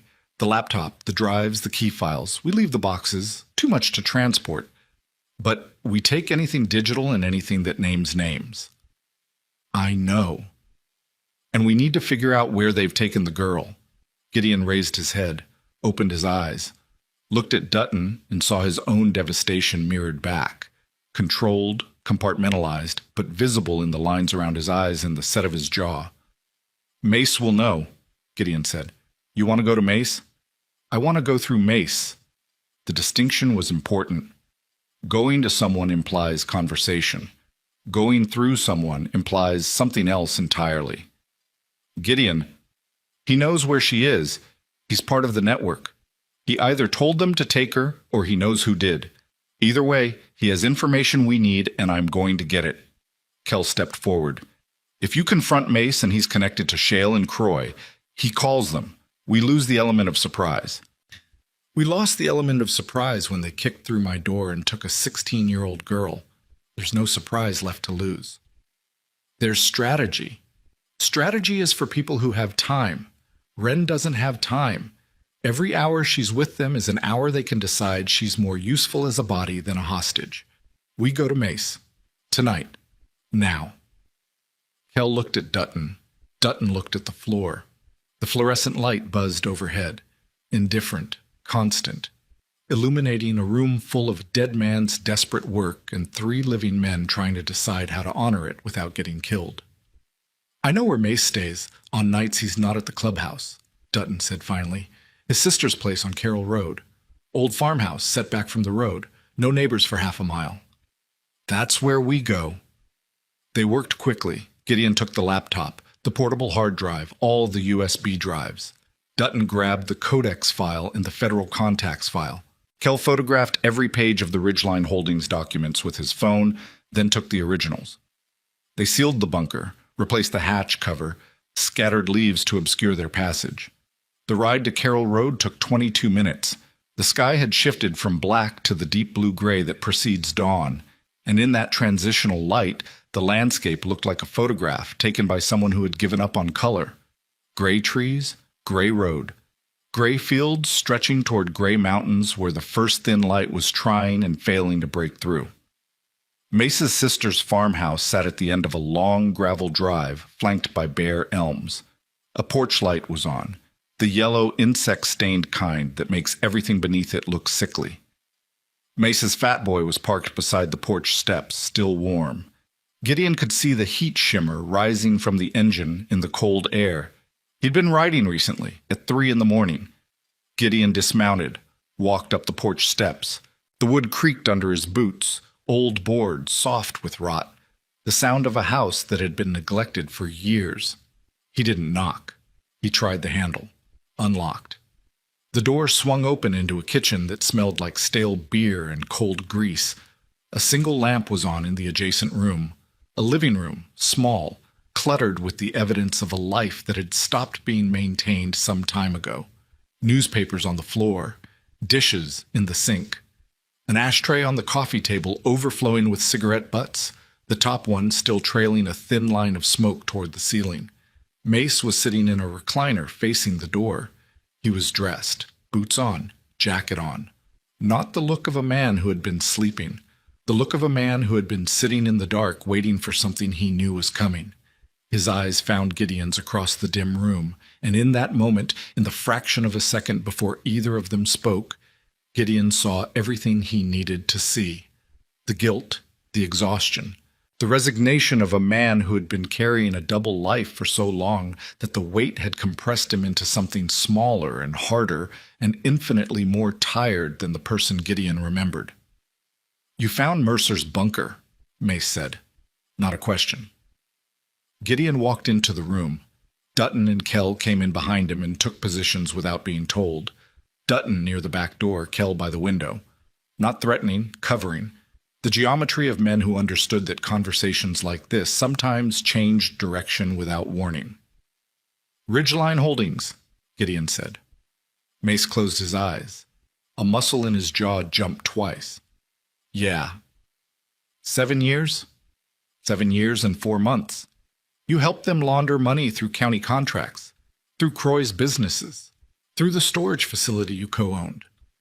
Mace opened his eyes. They were wet. Not crying. Gideon had never seen Mace cry, not in Kandahar, not in the field hospital, not at the funeral of a 19-year-old corporal who'd stepped on an IED 2 days before his tour ended, but wet, like something inside him was leaking through the cracks. "I didn't know what it was at first," Mace said. His voice was steady but hollow, a voice coming from a very long way away. "Croy approached me after I got back. I was broke. VA benefits were delayed. I was sleeping in my truck. He offered me a partnership, legitimate, he said, real estate, storage units. I signed because I was desperate and stupid, and I thought a man who sponsored Little League teams was a man you could trust." "When did you know?" 2 years in. When the numbers stopped making sense. When the deposits were 3 times what the units were generating. When Croy told me not to ask questions and I was too deep to walk away. "You could have walked away." "To where? With what?" "They had my signature on everything. I was a co-owner. I was legally culpable from day one. Walking away meant prison. Staying meant—" He stopped. Swallowed. Staying meant watching and keeping quiet and hating myself a little more every morning. "Did you know about Mercer?" The question hung in the room like smoke. Mace looked at the floor, looked at the wall, looked at the overflowing ashtray as if the answer might be hidden among the butts. "I knew he was investigating. Croy told me, told all of us, said it would be handled." "Handled? That's the word he used. And you didn't warn him." You didn't warn him, Mace. You sat in our clubhouse and drank coffee and listened to me talk about Mercer disappearing, and you knew. You knew what handled meant, and you said nothing." The silence that followed was not empty. It was filled with the sound of something breaking. Not furniture, not glass, but the invisible structure that holds men together when everything else fails. The trust. The bond. The thing built in foxholes and hospitals and long nights of shared silence that was supposed to be unbreakable because it was forged in the worst fire two human beings can walk through together. Mace's hands were shaking. He pressed them flat against the arms of the recliner, the same gesture Gideon had made in the bunker, the instinct to find something solid when the ground disappears. "I was afraid," Mace said, "not of prison, not of Croy, of you, of sitting across from you and watching you look at me the way you're looking at me right now." Gideon felt something move in his chest. Not forgiveness, he was very far from forgiveness, but recognition. The recognition that fear is the most human thing there is, and that good men do terrible things when fear has had 7 years to work its way into their bones. He pushed it aside. There was no room for recognition tonight. There was only Wren. "Where is the girl?" Mace blinked. "What girl?" "Don't." Gideon's voice dropped to a register that Dutton and Kell had only heard twice before. Once in Kandahar, when a checkpoint guard tried to redirect their convoy into an ambush, and once in a bar in Reno when a man 3 times Wren's age had been dragging a teenager toward the parking lot. Don't pretend you don't know what I'm talking about. They took her from the clubhouse tonight, kicked through the door, left a note. Where is she? Mace's face changed. The guilt and exhaustion were still there, but something else surfaced beneath them. Confusion. Genuine, visible, unrehearsed confusion. "I don't know about any girl." "You told Croy about the ring. You told Shale about the gas station. They raided the clubhouse while we were underground. They took her." "I told Croy about the ring, yes. I told him you'd found it. I told him because he called me and asked me what happened at the gas station, and I didn't know how to lie about it because I've never been able to lie to anyone except you." His voice cracked on the last word. "But I don't know anything about a girl being taken. I don't know where they'd take someone. That's not my part of it. I was money, paperwork. I wasn't what? Wasn't involved enough? You were involved enough to help them build the machine that killed Elias Mercer. You don't get to draw a line now and say the ugly parts are on the other side of it." Mace flinched. It was small, a tightening of the muscles around his eyes, a micro-retreat of the head. But it was real, and Gideon saw it, and he hated that seeing it made him feel something other than rage. "Carroll Road," Dutton said from his position by the back door. "When Croy calls you, where does he call from? Home? Office? Somewhere else?" Mace turned to Dutton. The shift in interrogator seemed to loosen something. Answering Dutton was easier than answering Gideon, because Dutton's voice carried clinical detachment instead of betrayal. Different places. But when it's urgent, when things are moving fast, he uses the storage facility, Building C. There's an office in the back that's not on the floor plan, soundproofed, separate phone line. He calls it the clean room. "Is that where he'd take someone?"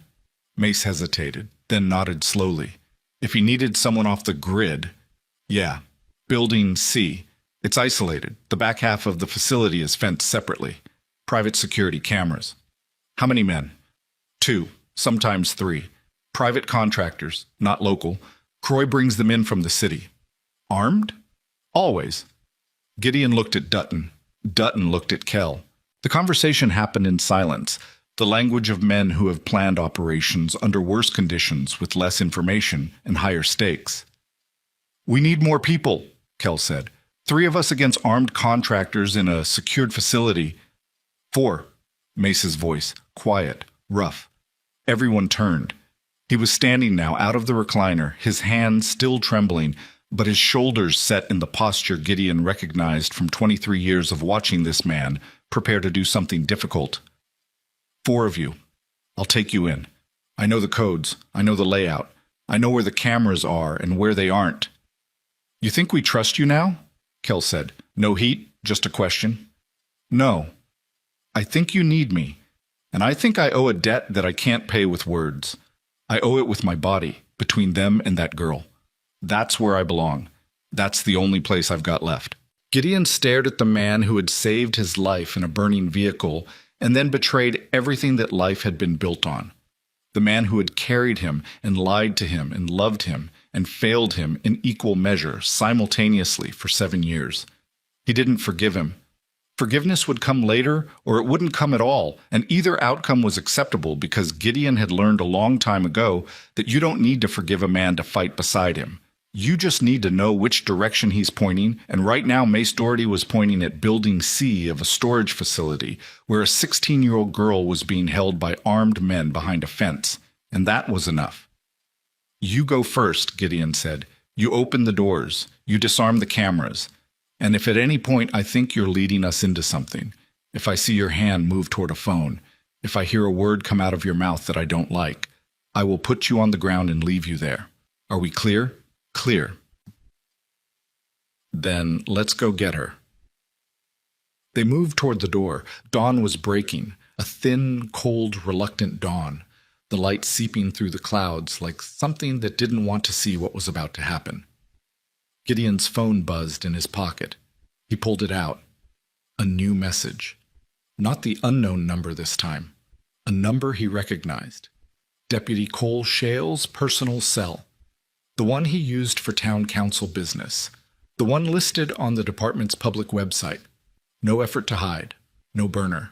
No anonymity. Shale wanted him to know exactly who was talking. The message contained a photograph. Wren, sitting in a metal chair, hands zip-tied behind her back, her face bruised on the left side, her eyes open and looking directly at the camera with an expression that was not fear. It was fury. Pure, undiluted, 16-year-old fury, the kind that comes from a life that has taught you that being afraid is a luxury and anger is the only thing that keeps you breathing.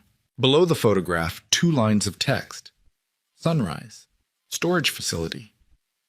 Come alone or she stops being useful. Gideon looked at the photograph for 5 seconds, memorized it, the bruise, the zip ties, the fury in her eyes, every detail locked into a place in his memory that nothing could reach and nothing could erase. Then he turned the phone toward Mace. Building C. Mace looked at the photograph. His face went white. Whatever remained of the wall between his guilt and his conscience collapsed in that moment, visibly, completely, like a building coming down from the inside. Building C, he confirmed. Gideon pocketed the phone, walked down the porch steps, mounted his Harley.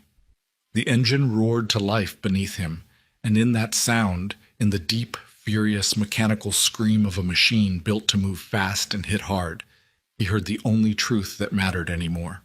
They weren't going to negotiate. They weren't going to bargain. They weren't going to play the game Shale and Croy had designed, the game where one man walks in alone and doesn't walk out. 4 bikes. 4 men. 3 who had earned back their trust and 1 who was trying to. Against armed contractors and a corrupt deputy and a businessman who had turned an entire county into his personal bank account. The odds were terrible. Gideon didn't care. He kicked the bike into gear, and the 4 of them rode toward the rising sun. And the sun looked like a wound opening in the sky, red and raw and impossible to close. The storage facility sat on 12 acres of flat ground east of Blackridge, surrounded by chain-link fence topped with razor wire that caught the first light of dawn like a row of broken teeth. 6 long buildings arranged in parallel rows, corrugated steel walls, flat roofs, the kind of architecture designed for function and nothing else. Buildings A through E, labeled in fading paint on the end walls. A gravel access road ran between them, wide enough for trucks, ending at a secondary gate that separated the rear section, buildings D and E, from the rest of the property. Building C sat in the middle.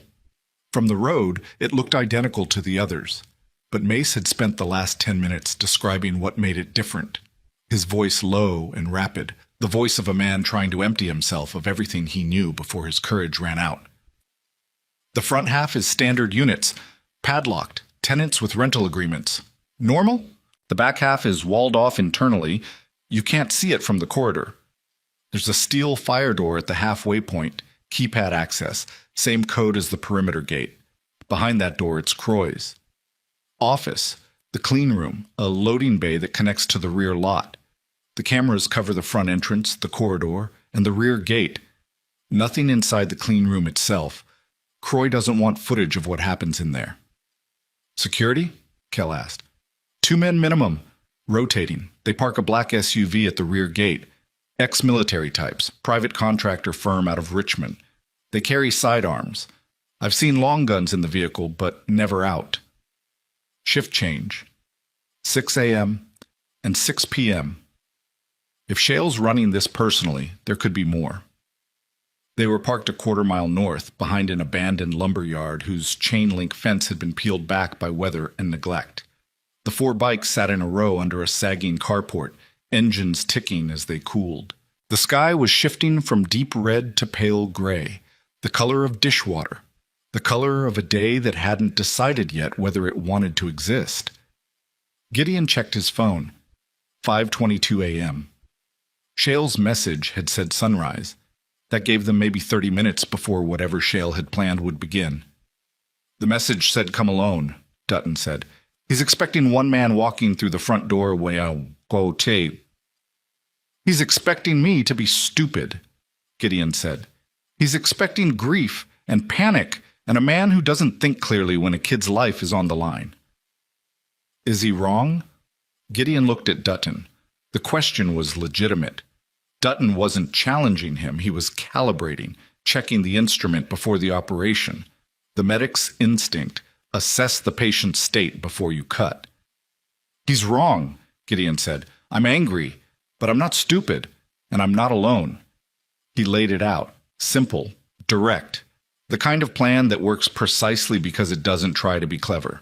Gideon walks in through the front, alone, visible, exactly what Shale expects.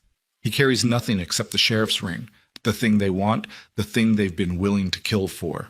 He gives them what they're looking at while 3 men come in from behind. Mace takes the rear gate. He has the codes. He disables the camera on the loading bay. He opens the door. Kel enters through the loading bay. Fast, quiet, straight to the clean room corridor. Dutton covers the secondary exit, the fire door between the front and back halves of the building. Nobody leaves through that door without going through him. What about the contractors? Kel asked.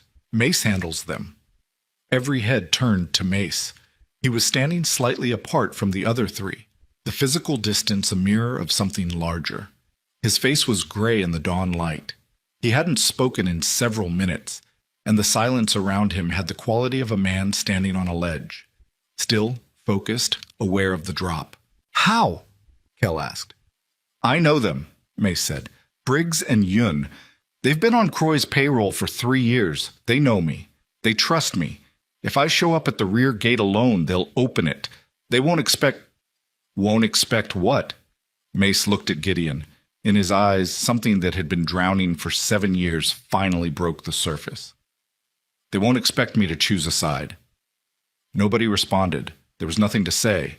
Trust is not rebuilt with words. It's rebuilt with actions, and the action Mace was proposing was the kind that either redeems a man or ends him with no middle ground.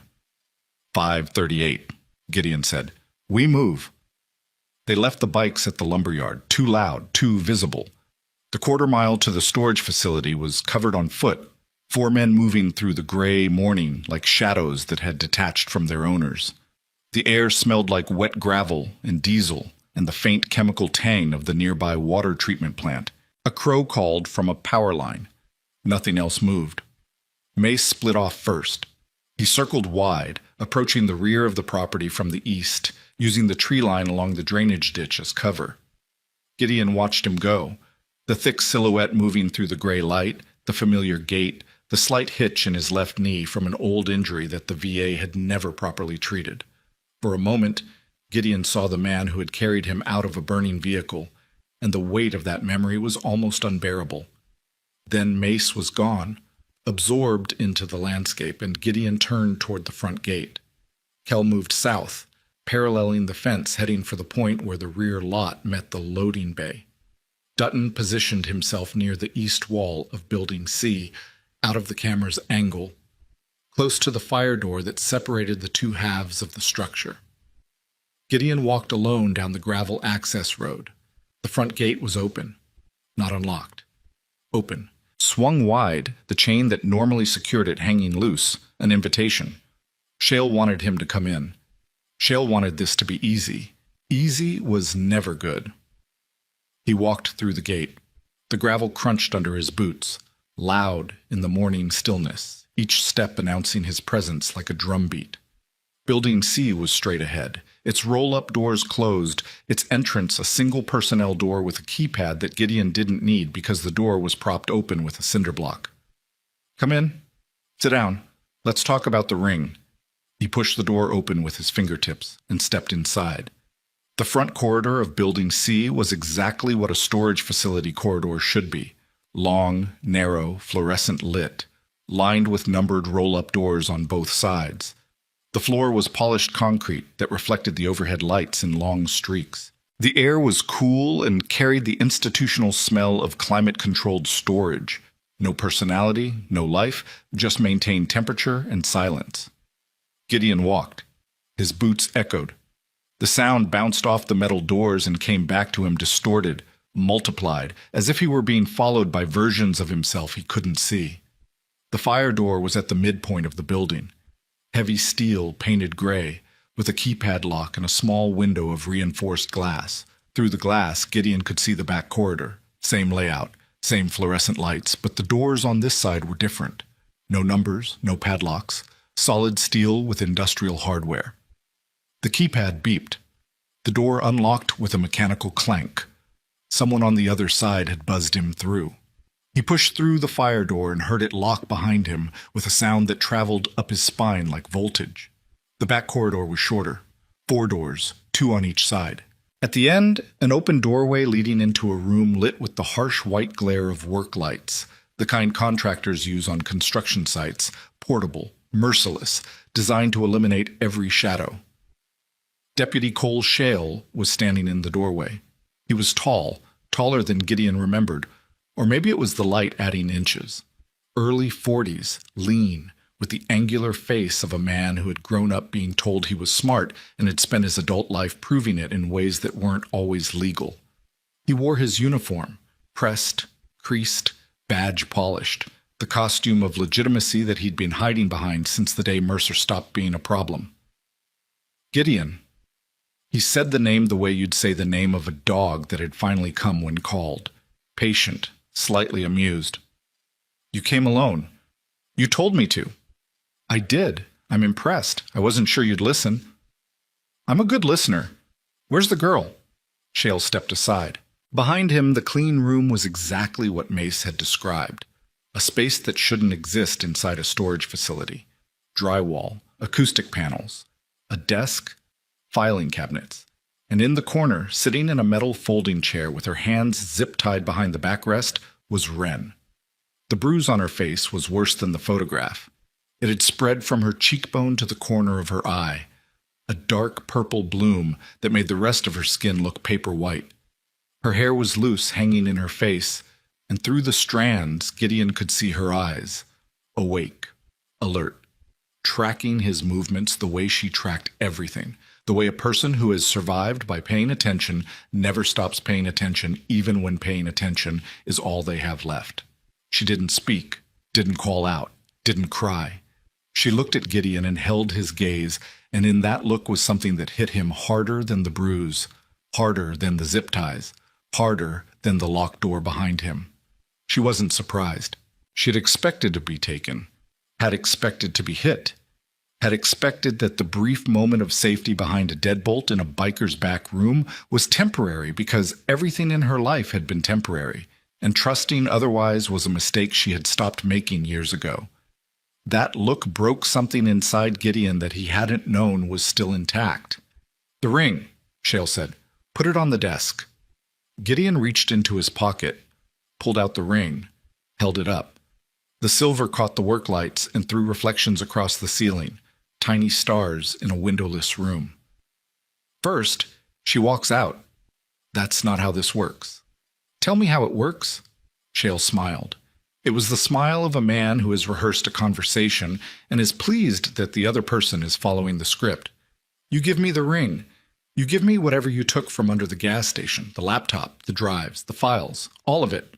And then you and every member of your little motorcycle club leave Blackridge and don't come back. The girl goes into the system, foster care, group home, whatever. She disappears into paperwork. Nobody gets hurt. Nobody goes to prison. Everybody walks away. And Mercer made his choices. He chose to investigate things that were bigger than him. That's a tragedy, not a crime. It is a crime. It's murder. It's a closed case with no evidence and no witnesses. I have evidence. You have stolen property obtained through breaking and entering. Nothing you took from that gas station or that bunker is admissible. Your lawyer, if you can afford one, will tell you the same thing. You entered private property without a warrant, seized materials without authorization, and transported them across county lines. Any first-year public defender could get it suppressed in 10 minutes. Gideon felt the words land. They were precise, calculated, and they were probably correct. Shale had the law on his side in the narrow, technical sense that corrupt men always have the law on their side because they build their crimes inside the law's blind spots. But the law wasn't the only stage, and admissibility wasn't the only audience. I didn't bring the evidence, Gideon said. I brought the ring. Shale's smile thinned. Where's the rest? Somewhere you won't find it, and it's not going to a courtroom. Then where? Gideon didn't answer. He looked past Shale at Wren. She was watching him with an intensity that made the air between them feel solid. Her hands were moving behind the chair. Small movements, barely visible. The kind of movements a person makes when they've been working on zip ties for hours, and the plastic is finally starting to give. Smart girl. Brave girl.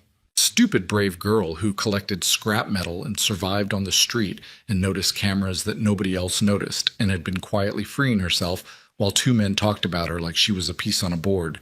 Gideon needed to give her more time. You know what Mercer said in his video? Gideon said. The one he recorded before you had him killed? Shale's face changed. Not much. A tightening around the eyes, a stiffness in the jaw. But enough. He hadn't known about the video. Hadn't known Mercer had left a recording. That was the first crack in the wall, and Gideon drove into it. He named you, named Croy. Named the shell companies, the contract laundering, the money routes. He spent months building that case, Cole, alone. Because he knew his own department was rotten and you were the rot. If such a video existed, which I doubt, it would be inadmissible for the same reasons. I'm not talking about court. I'm talking about the internet. I'm talking about every phone in Blackridge. I'm talking about the Harvest Festival next week when 1,200 people gather in the town square and the big screen goes up for the movie night that Harlan Croy sponsors every year. Gideon paused. Let the image form. Imagine that screen showing something other than a movie. Imagine Mercer's face. Imagine his voice. Imagine every person in that square hearing their sheriff explain exactly who killed him and why. Shale's composure cracked. Just a fissure. But fissures are how everything breaks. You're bluffing. You kidnapped a 16-year-old girl. You beat her. You zip-tied her to a chair. Do I look like I'm bluffing? The room went quiet. The work lights hummed. Somewhere in the building, a compressor kicked on, and the vibration traveled through the floor like a distant heartbeat. Shale reached for his belt. His hand moved toward his sidearm. Not drawing, not yet, but resting on the holster. The gesture of a man reminding everyone in the room that he had options. You're not walking out of here, Gideon.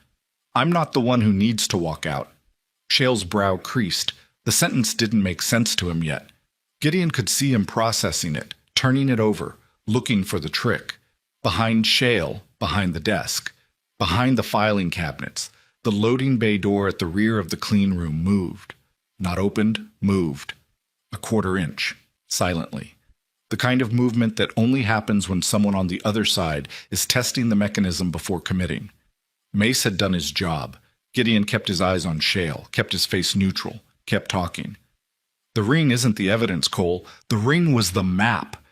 And the map led us to everything, every document, every recording, every name.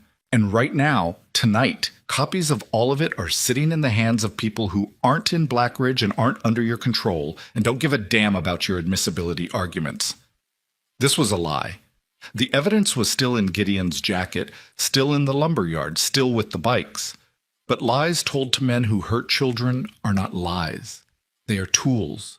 And Gideon used them the way a surgeon uses a scalpel, with precision and without apology.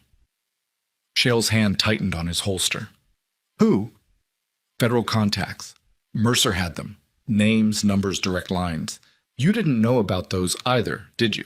You thought you'd contained him. You thought wiping his investigation file and cleaning his office and parking his cruiser behind the building was enough. But Mercer was smarter than you, smarter than Croy, smarter than everyone in this room, including me. Those contacts don't have jurisdiction. They don't need jurisdiction. They need probable cause. And when a dead sheriff's video confession lands on their desk alongside 7 years of financial records and the name of every official who took a cut, probable cause isn't going to be a problem. Shale drew his weapon. The sound of the gun clearing leather was small and specific. A whisper of friction, a click of mechanical engagement, and it changed everything in the room the way a single match changes a room full of gasoline. He pointed it at Gideon. Center mass. The stance was correct.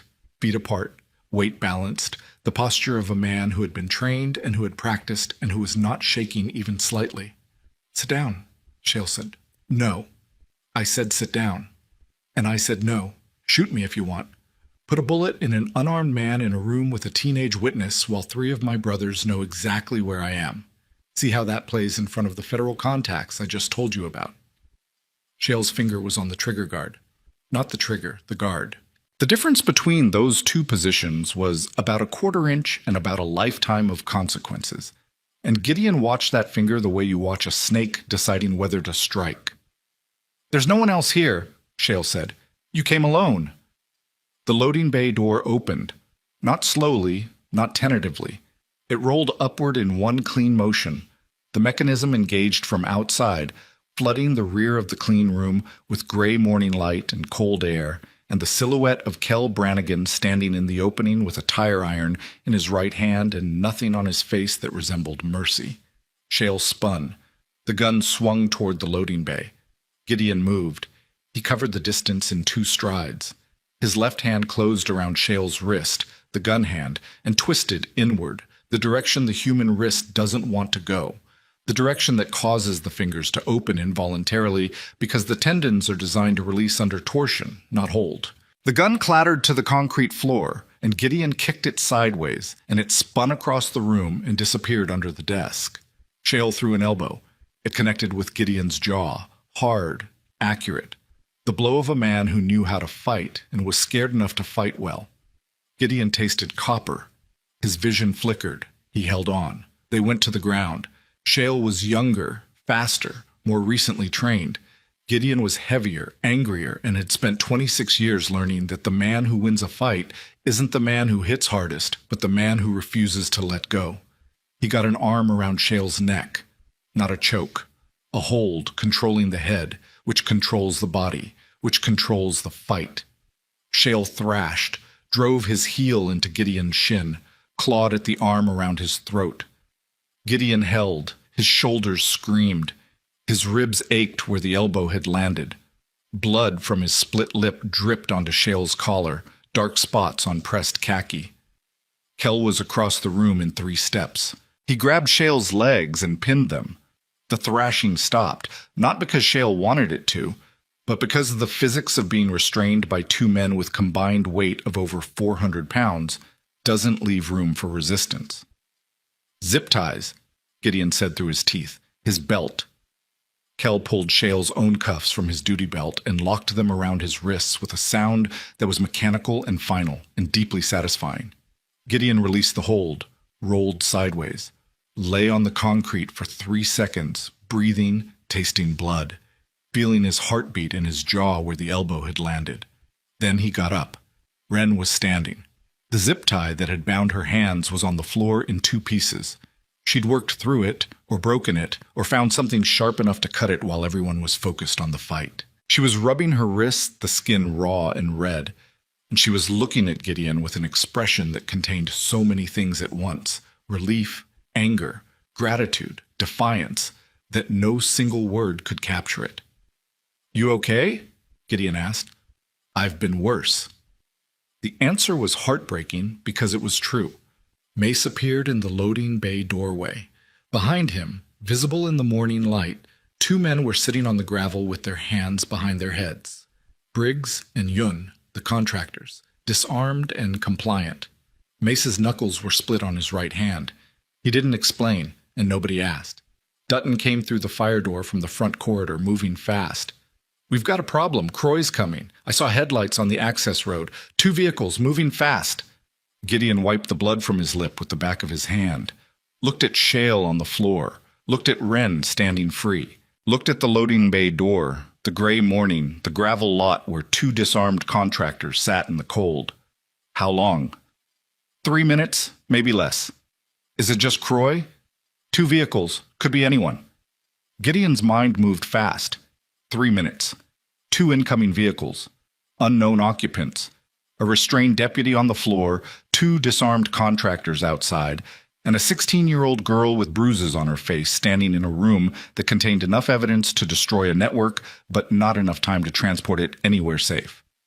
The plan had been get Wren out. The plan had worked. But the plan hadn't accounted for Harlan Croy arriving before they could leave, and now the clean exit was gone, and the only exit left was the kind that required going through whatever was coming. "Wren, go with Dutton, fire door, front corridor, out the main entrance. The bikes are a 1/4 mile north behind the lumberyard. You ride with Dutton. You don't stop for anything." "I'm not leaving." "That's not a request." "I don't care what it is. I found the ring. I found the camera. I'm the reason any of this is happening. You don't get to send me away like I'm a package." Gideon looked at her. 16 years old, 100 pounds, a bruise on her face the size of his fist, standing in a room where a man had just pointed a gun at another man's chest, surrounded by bikers twice her age and 3 times her weight, and she was arguing. He didn't have time to argue back. "Stay behind Dutton. Don't move unless he tells you to move. Do you understand?" She nodded. Once. Sharp. "Dutton, take her to the front corridor. Hold the fire door. If Croy's people come through the front, you get her out the side. There's a window in the 3rd storage unit on the left, ground level. I saw it on the way in." Dutton nodded. He put a hand on Wren's shoulder. Light, careful, the way you touch someone who hasn't been touched gently in a long time, and guided her toward the fire door. They disappeared into the front corridor. The fire door closed. Gideon looked at Kell. Looked at Mace. The 2 men looked back. Between the 3 of them, enough combined combat experience to invade a small country, and enough accumulated damage to fill a VA hospital, and right now all of it came down to a gravel lot, and 3 minutes, and whatever was in those headlights. "Kell, rear gate. You see who's coming, you let me know." Kell moved to the loading bay, stepped over the 2 contractors still sitting on the gravel, positioned himself behind the gate post where he could see the access road without being seen. "Mace, stay with Shale. He moves. He talks. He breathes too loud. Sit on him." Mace stood over the deputy. Shale looked up from the floor with an expression that was calculating, not defeated. The expression of a man who still believed he had cards to play. "Croy's not coming alone," Shale said, "and he's not coming to talk. Shut up. He's bringing everyone. Everyone who's on the payroll. Everyone who has something to lose if those files go public. You think this is 2 vehicles? It's every dirty cop, every bought official, every contractor in his network. You kicked a hornet's nest, Gideon, and now the whole hive is coming." Gideon crouched beside him, close. Close enough that Shale could see the blood on his lip and the ice in his eyes, and the absolute absence of bluff in anything he was about to say. "Good. Let them come. Let every one of them show up at a storage facility at 6 in the morning on the same day a kidnapped teenager was found zip-tied to a chair. Let them all be in the same place at the same time. Let them cluster. Let them expose themselves." He reached into his jacket and pulled out his phone. Opened it. Showed Shale the screen. A timer was running, 23 minutes and counting down. Below the timer, a scheduled upload. Mercer's video, the financial records, the incorporation documents, the surveillance footage, queued to transmit to 14 email addresses, 3 news organizations, and the State Attorney General's digital evidence portal. Kell set it up an hour ago, Gideon said. Automatic, untouchable. If I don't cancel it manually with a code that only I know, everything goes public in 22 minutes. To everyone, simultaneously. Shale's face lost its color. The calculating expression collapsed into something raw, the look of a man who has just realized that the game he was playing had rules he didn't know about. You can't, I already did. So here's what happens. Your people show up. They see 2 disarmed contractors and a cuffed deputy in a building full of evidence they can't destroy in 22 minutes. And then they make a choice. They either start cooperating or they watch their names go live on every screen in the state. From the loading bay, Kell's voice, tense, controlled. 2 SUVs, black, tinted windows, pulling through the rear gate now. Gideon stood, rolled his shoulders, felt the pain in his ribs and jaw, and the deeper pain in the place where Mace's betrayal sat like a broken bone that hadn't been set yet. He walked to the loading bay door and stepped out into the gray morning. The 2 SUVs stopped 30 feet away, engines idling, headlights on, cutting through the dawn light, making Gideon squint. For a moment, nothing moved. The gravel lot, the fence, the razor wire catching the first real sunlight, the sound of engines and wind, and his own heartbeat, loud and steady and deliberate. The driver's door of the first SUV opened. Harlan Croy stepped out. He was exactly what his photograph in the local paper suggested. Mid-60s, silver-haired, well-built for his age, wearing a canvas jacket over a pressed shirt that cost more than most people in Blackridge made in a week. His face was the face of a man who had spent decades being trusted. Open, warm. The kind of face that made you want to shake his hand and believe whatever he said next. But his eyes were wrong. In the headlights, in the gray dawn, his eyes had the flat, assessing quality of a man who had stopped seeing other people as people a very long time ago and now saw only problems, assets, and obstacles. He looked at Gideon, looked at the loading bay behind him, looked at the 2 contractors sitting in the gravel. "You've made a mess," Croy said. "Your deputy kidnapped a child." "My deputy was managing a situation that you created by stealing property that doesn't belong to you. It belonged to Elias Mercer, and Mercer is dead because of you." Croy's expression didn't change. Not a flicker, not a twitch. The absence of reaction was more disturbing than any anger would have been. It was the blankness of a man for whom other people's deaths are administrative events, problems to be logged and resolved and filed away.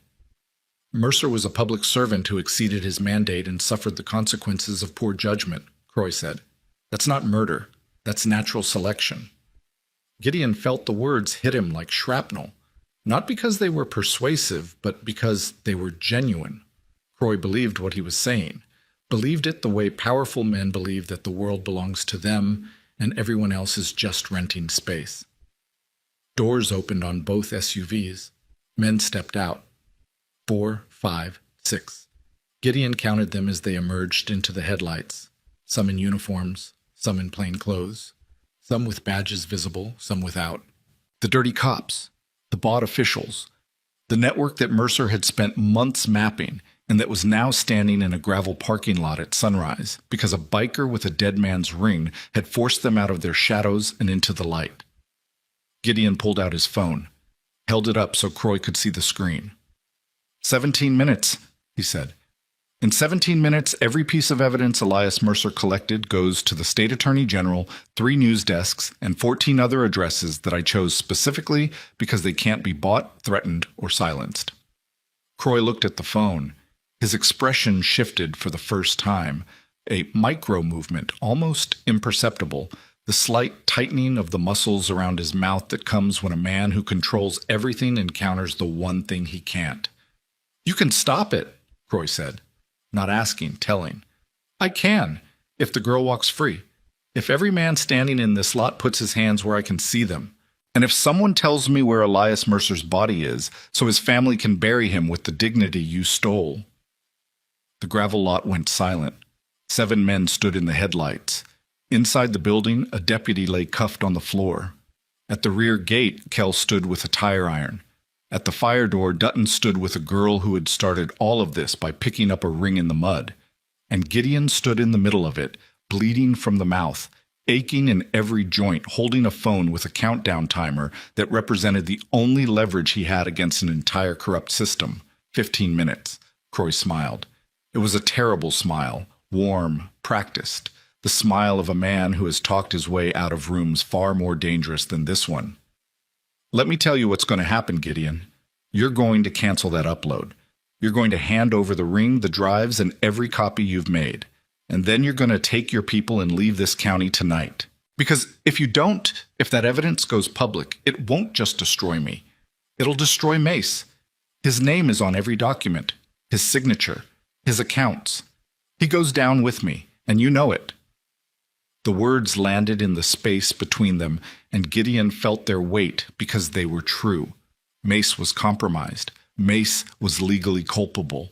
If the evidence went public, Mace would face the same charges as Croy and Shale and everyone else in the network. There was no version of this where the truth came out and Mace walked free. Croy knew it, had always known it. That was the design. The reason you bring a man into the machine, the reason you put his name on the documents and his signature on the filings. Not just for the money, for the leverage, for the moment when someone tries to bring the machine down, and you can point to the wreckage and say, your man is in here too. Gideon looked at the loading bay. Inside, in the shadows, Mace was standing over Shale, and he had heard everything, and his face was the face of a man who understood that his own salvation and the girl's safety were on opposite sides of a scale, and there was no way to lift one without lowering the other.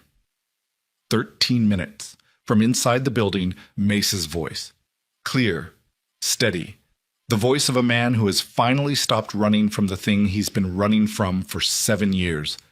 Let it go, Gideon. Gideon turned. Mace walked out of the loading bay into the gray light. He stood next to Gideon, faced Croy, faced the men in the headlights, faced every consequence he'd been hiding from since the day he'd signed a piece of paper in a desperate moment and sold a piece of himself he could never buy back. Send it, Mace said. Send all of it. My name's on those documents, and I deserve whatever comes. But that girl doesn't deserve what these men will do to keep their secret. And Mercer's family doesn't deserve to spend the rest of their lives not knowing where he is. Send it. Let me pay for what I did. It's the only thing I've got left that's worth anything. Croy's smile disappeared. Gideon looked at Mace, at the man who had saved him and betrayed him and was now standing beside him, offering to burn his own life down to protect a girl he'd never met and honor a sheriff he'd helped destroy. 11 minutes on the timer. And then, from the access road behind the SUVs, a sound, distant at first, then growing, a rumble, low, deep. The unmistakable harmonic of multiple V-twin engines running in formation, getting louder, getting closer, shaking the gravel under their feet. Motorcycles. Not 4, not 6, dozens. They came around the bend in the access road like a wave, headlights cutting through the dawn, chrome catching the first sunlight, engines roaring in the kind of synchronized thunder that you feel in your sternum before you hear it in your ears. Iron spoke riders. 20, 25, more. Veterans, mechanics, former soldiers, men who had eaten at that long table in the clubhouse and slept under those flickering fluorescents, and answered a call that had gone out sometime in the night through channels that Gideon hadn't activated, but that existed because brotherhood isn't a structure you build. It's a current that runs through men who have bled together, and when one of them is in trouble, the current flows whether anyone turns it on or not. They filled the access road, blocked the SUVs, killed their engines one by one until the silence that replaced the thunder was absolute and electric and filled with the promise that nobody in those headlights was going anywhere. Kell stepped forward from the rear gate. He was holding his phone. "I made a call," he said. "Figured we could use some friends." Croy looked at the wall of motorcycles, looked at the men dismounting. Big men, scarred men, men with the particular stillness of people who have seen worse than this and walk through it. His network of 7 stood in the headlights. The Brotherhood numbered 30 and counting. 9 minutes on the timer. Croy's hand went to his pocket. Gideon watched the movement, fast, deliberate, reaching for a phone. "Don't," Gideon said. Croy stopped. His hand hovered. His eyes moved across the lot, counting bikes, counting men, calculating odds the way he'd calculated margins and bribes and contracts for decades. The math didn't work anymore. For the first time in the time Gideon had known of him, Harlan Croy was looking at a problem he couldn't buy, couldn't threaten, and couldn't make disappear. 7 minutes. "Where's Mercer?" Gideon asked. His voice carried across the lot, clear and hard, and every man heard it. The bikers, the network, the contractors on the ground, the deputy inside. Croy didn't answer. 6 minutes, Harlan. In 6 minutes, your name goes to every newsroom in the state. Your accounts, your contracts, your shell companies, your deputy's body camera footage showing a kidnapped girl. Everything. You can stop it by answering one question. Croy's face was gray. The silver hair, the expensive jacket, the practiced composure. All of it was crumbling, the facade peeling away to reveal the architecture underneath, and the architecture was hollow. "The property behind the gas station," Croy said quietly. "The drainage easement, 18 inches down." Gideon closed his eyes, felt the words settle into him. 18 inches. That was how deep they'd put a man who had served his town for 20 years. 18 inches of dirt behind a gas station, next to a drain grate where a girl looking for copper wire had found his ring. 5 minutes on the timer. Gideon opened his eyes, looked at Mace, looked at Kel, looked at the wall of Brotherhood behind them. Then he looked at the phone. 4 minutes and 37 seconds. He didn't cancel it.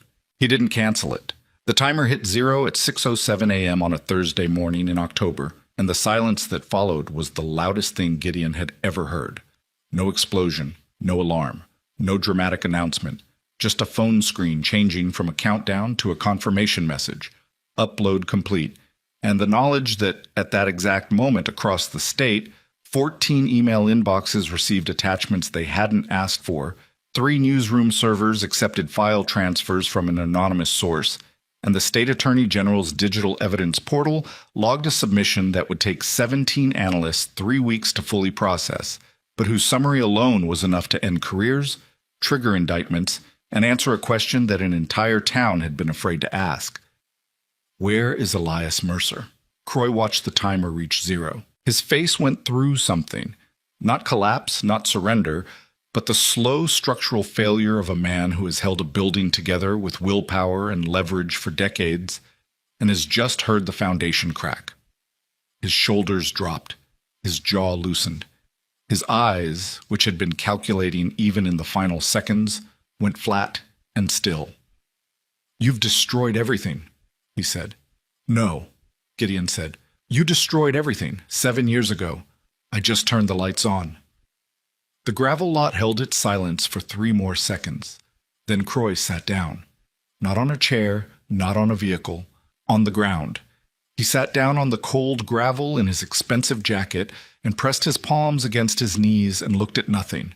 And the men who had arrived with him, the network, the bought officials, the dirty uniforms, watched their architect fold and understood in that moment that the architecture was gone and they were standing in open air with no roof and no walls and nowhere to hide. One of them ran. A man in plain clothes, mid-30s, whose name Gideon didn't know. He sprinted for the gap between buildings D and E, heading for the fence line. 2 iron-spoke riders intercepted him without hurrying. They simply walked into his path, 2 large men in leather standing shoulder to shoulder like a wall made of scar tissue and patience.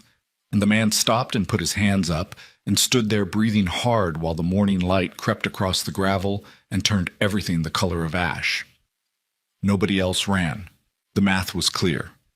30 bikers, 7 compromised men, 2 disarmed contractors, a cuffed deputy on a concrete floor, and somewhere in the digital ether, a dead sheriff's voice explaining everything to everyone who needed to hear it. Kel made the calls. State police first, Then the Attorney General's office directly. The number from Mercer's federal file, a direct line to a deputy AG named Carver, who listened for 90 seconds and then said 3 words: "Don't let anyone leave." Gideon walked back into Building C. Shale was still on the floor. Mace was still standing over him. The clean room was exactly as they'd left it. Work lights blazing, the chair where Wren had been tied sitting empty, the zip tie fragments on the concrete like shed skin. "It's done," Gideon said. Mace nodded. His face was the face of a man who has just jumped off a cliff and is still falling and doesn't know yet whether there's water below or rock. But the jump was made. The decision was irreversible. And in the irreversibility there was something that looked, from a certain angle, like peace. "They'll come for me," Mace said. "Yeah. I'll cooperate. Everything I know. Every meeting, every payment, every conversation. I'll give them all of it." "I know you will." "Gideon!" Mace's voice dropped. Quieter now. The voice of a man speaking to someone he loves across a distance that might be permanent. "I need you to know something. Kandahar. The vehicle. The 47 minutes. That was real. None of the rest of it. The money, the documents, the lies. None of it changes what happened in that desert. I carried you out because you were my brother. That part was always true." Gideon looked at him, at the split knuckles and the gray face and the eyes that were leaking something that wasn't a tears, but was close enough.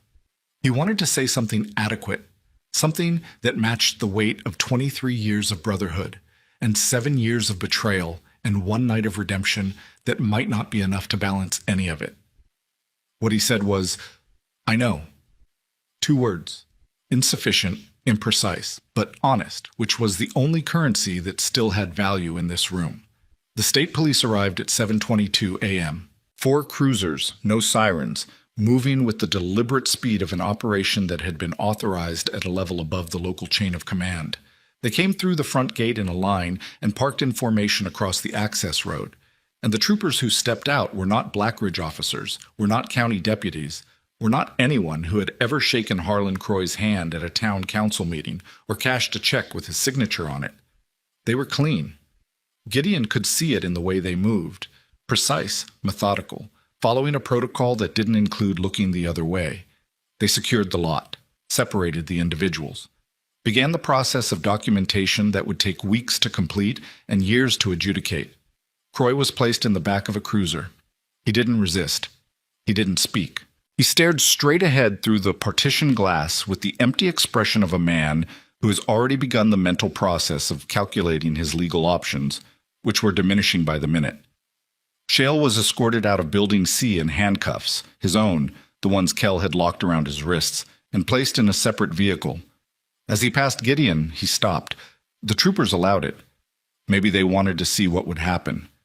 "This won't end the way you think," Shale said. Gideon looked at the bruise on Wren's face, visible through the fire door where she stood next to Dutton in the front corridor, watching everything with the unblinking focus of a girl who had learned that looking away was a luxury she couldn't afford. "It already ended the way I think," Gideon said. Shale was led to the cruiser. The door closed. The engine started. And then he was gone, and the space where he had stood was just gravel and morning light, and the faint smell of exhaust. Mace turned himself in. He walked to the senior trooper, a woman in her 50s with a face like carved granite and eyes that had seen every kind of human failure, and said his name, and said he was cooperating and said he had information.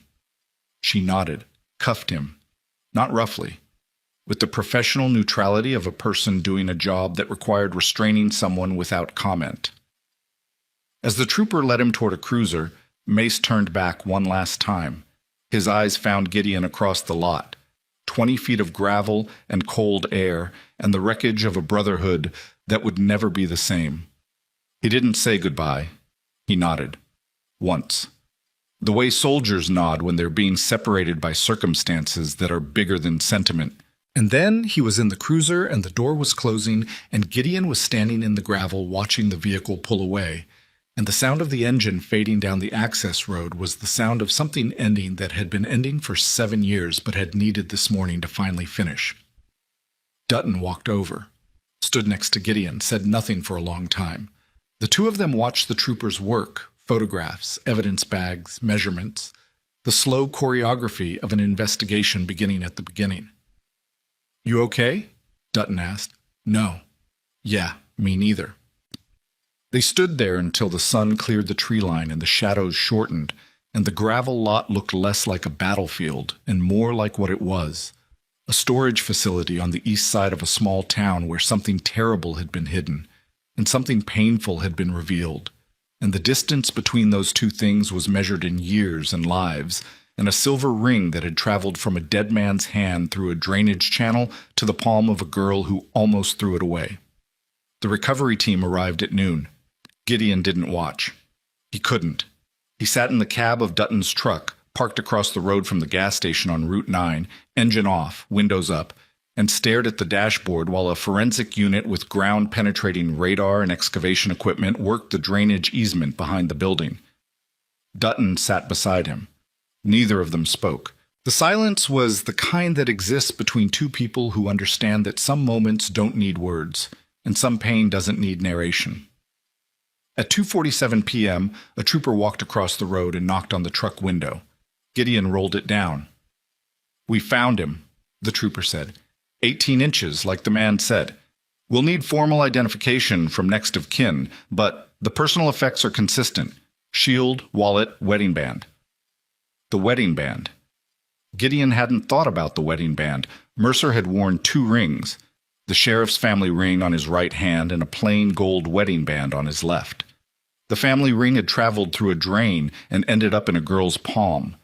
The wedding band had stayed with him, in the ground, 18 inches down, because even the people who killed him hadn't bothered to take the ring that meant the most.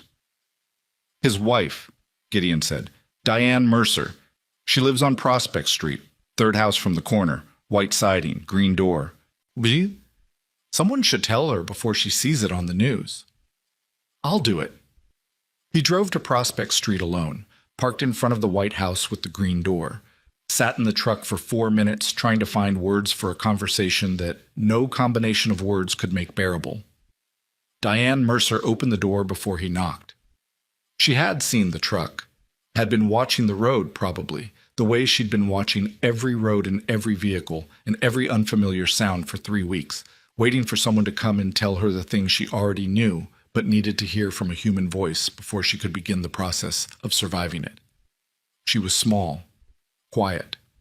Her hair was pulled back and her eyes were dry, and she stood in her doorway with the composure of a woman who had been married to a lawman for 22 years and had understood from the beginning that a knock on the door might someday mean exactly this. "Mrs. Mercer, my name is Gideon Voss. I know who you are. Elias talked about you." The words hit him with unexpected force. Mercer had talked about him, had mentioned him to his wife. The connection between them, the coffee, the late-night conversations at the clubhouse, the thread Mercer had been pulling, had been real enough to enter the man's home life, to become a name his wife recognized. "They found him," Gideon said, "this afternoon, behind the gas station on Route 9. Diane Mercer's face didn't change.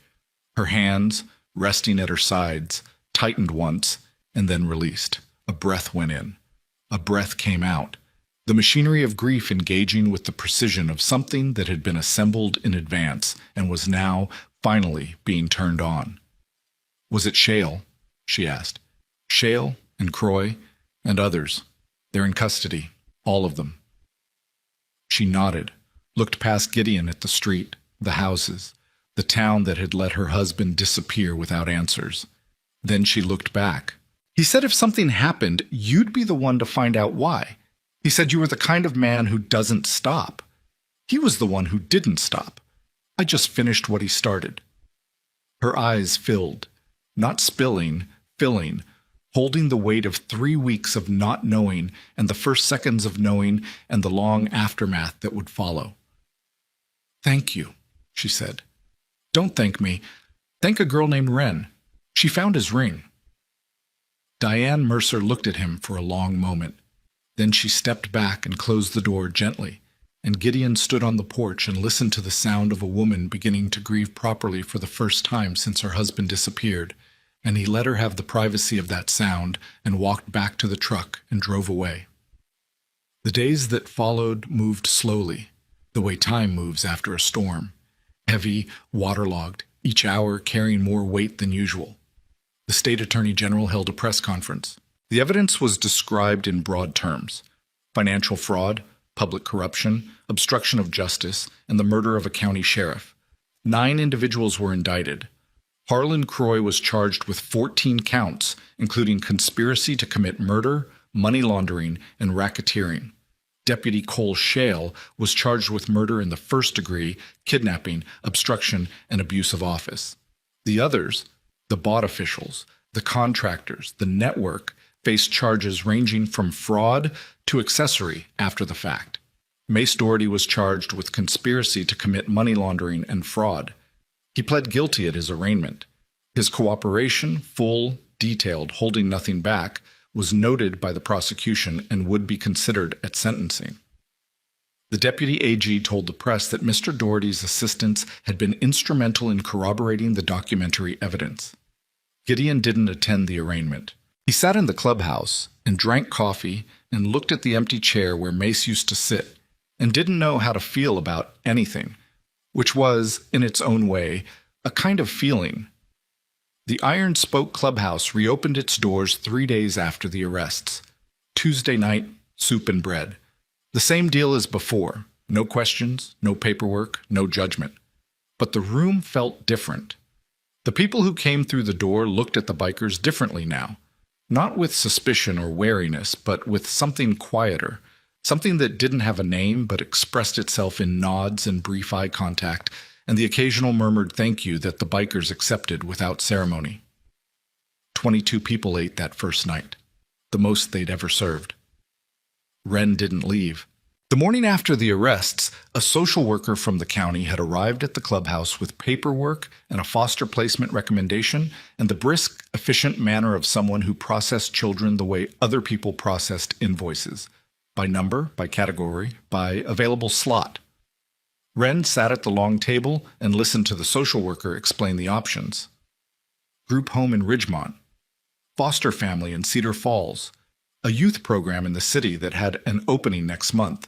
Each option was described with professional optimism, and each one made Wren's face close a little more, the shutters coming down behind her eyes, the survival mechanism engaging. Detach, comply, endure, wait for the next disruption. Gideon sat at the other end of the table and said nothing. He had no right to say anything. He was not her father. He was not her family. He was a 53-year-old biker with shrapnel scars and bad sleep and a clubhouse that smelled like motor oil. He was nobody's idea of a suitable guardian. But he watched her face. And what he saw there, the slow erasure of the person behind the protocol, the careful flattening of a girl who had just survived something extraordinary back into a case number and a placement form, made something rise in his chest that was too large and too old to push down anymore. "What if she stays here?" he said. The social worker looked up. Her expression was the one professionals use when a civilian suggests something outside the established procedure. Polite, patient, already formulating the reasons it won't work. "Mr. Voss, the placement process requires—" "I know what it requires. I'm asking what it would take. Legal guardianship, whatever paperwork, whatever background checks, home visits, evaluations. Tell me the process and I'll do it." Wren's head turned, slowly. The shutters behind her eyes opened half an inch. The social worker looked at Gideon, looked at the clubhouse, the cinder block walls, the long table, the flickering fluorescent lights, the row of motorcycles visible through the window. She was calculating, measuring the distance between what the system preferred and what the situation actually needed. "It's not simple," she said. "There are requirements. Stable housing, financial verification, background clearance, a home study by a licensed—" "I have a house, 2 bedrooms, paid off. I have income, disability, and the shop. I have no criminal record, check it. And I have references from every family that's walked through that door in the last 6 years." The social worker opened her mouth, closed it. looked at Wren. "Is this something you want?" she asked the girl. Wren didn't answer immediately. She looked at Gideon across the length of the table, the same table where she'd sat 4 nights ago with a bowl of soup she hadn't touched and a ring in her pocket that she didn't know was a dead man's. She looked at him the way she'd looked at the deadbolt on the back room door, measuring, calculating, deciding whether this was real or temporary. "Yeah," she said, "it is." The social worker made notes, explained the timeline, left forms on the table. It would take weeks, maybe months. There would be interviews and inspections and bureaucratic friction at every stage. The system was not designed for outcomes like this. It was designed for placements, efficient, documented, defensible. What Gideon was proposing was something else entirely, something the paperwork didn't have a category for. But the paperwork could be managed. It always could. If someone was willing to fill it out and follow through and show up for every appointment and answer every question and refuse to accept no as a permanent condition. Gideon had spent his whole life refusing to accept no as a permanent condition. This was just another version of the same thing. The memorial service for Elias Mercer was held on a Saturday, 2 weeks after the recovery. The town square. The same square where the Harvest Festival screen would have shown a movie that Harlan Croy had sponsored. Instead, it showed photographs. Mercer at his desk, Mercer at a town meeting, Mercer standing beside his cruiser with his hat pushed back and his ring catching the sunlight, the face of a man who had loved his town enough to die trying to save it from the people who were eating it alive. The Iron Spoke riders attended, all of them. 27 men on motorcycles parked in a line along the south side of the square, standing in their cuts with their hands at their sides, while Diane Mercer placed a wreath at the base of a temporary memorial and said words that Gideon couldn't hear from where he stood, but could feel in the silence that followed. After the service, Diane walked to where Gideon was standing.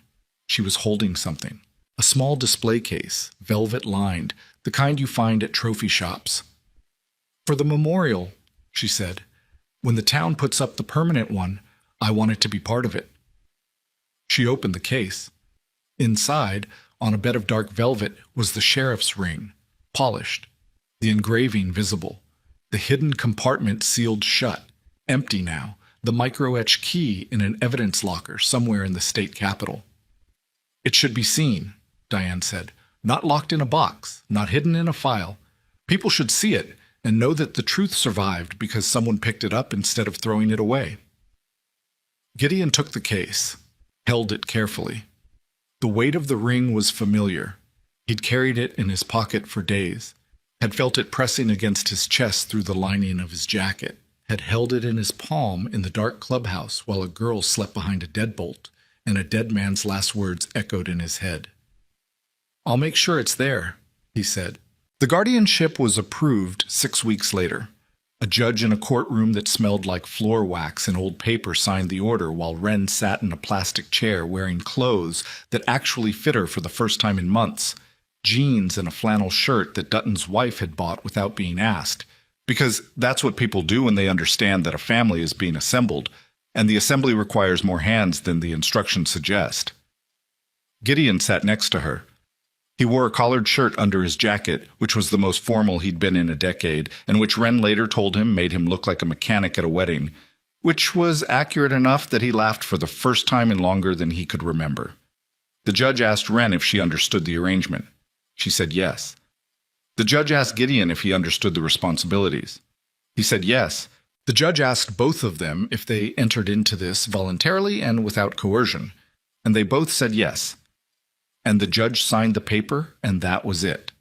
A legal document that took 6 weeks of preparation and 90 seconds of ceremony to turn a runaway and a broken biker into something that neither of them had expected to become.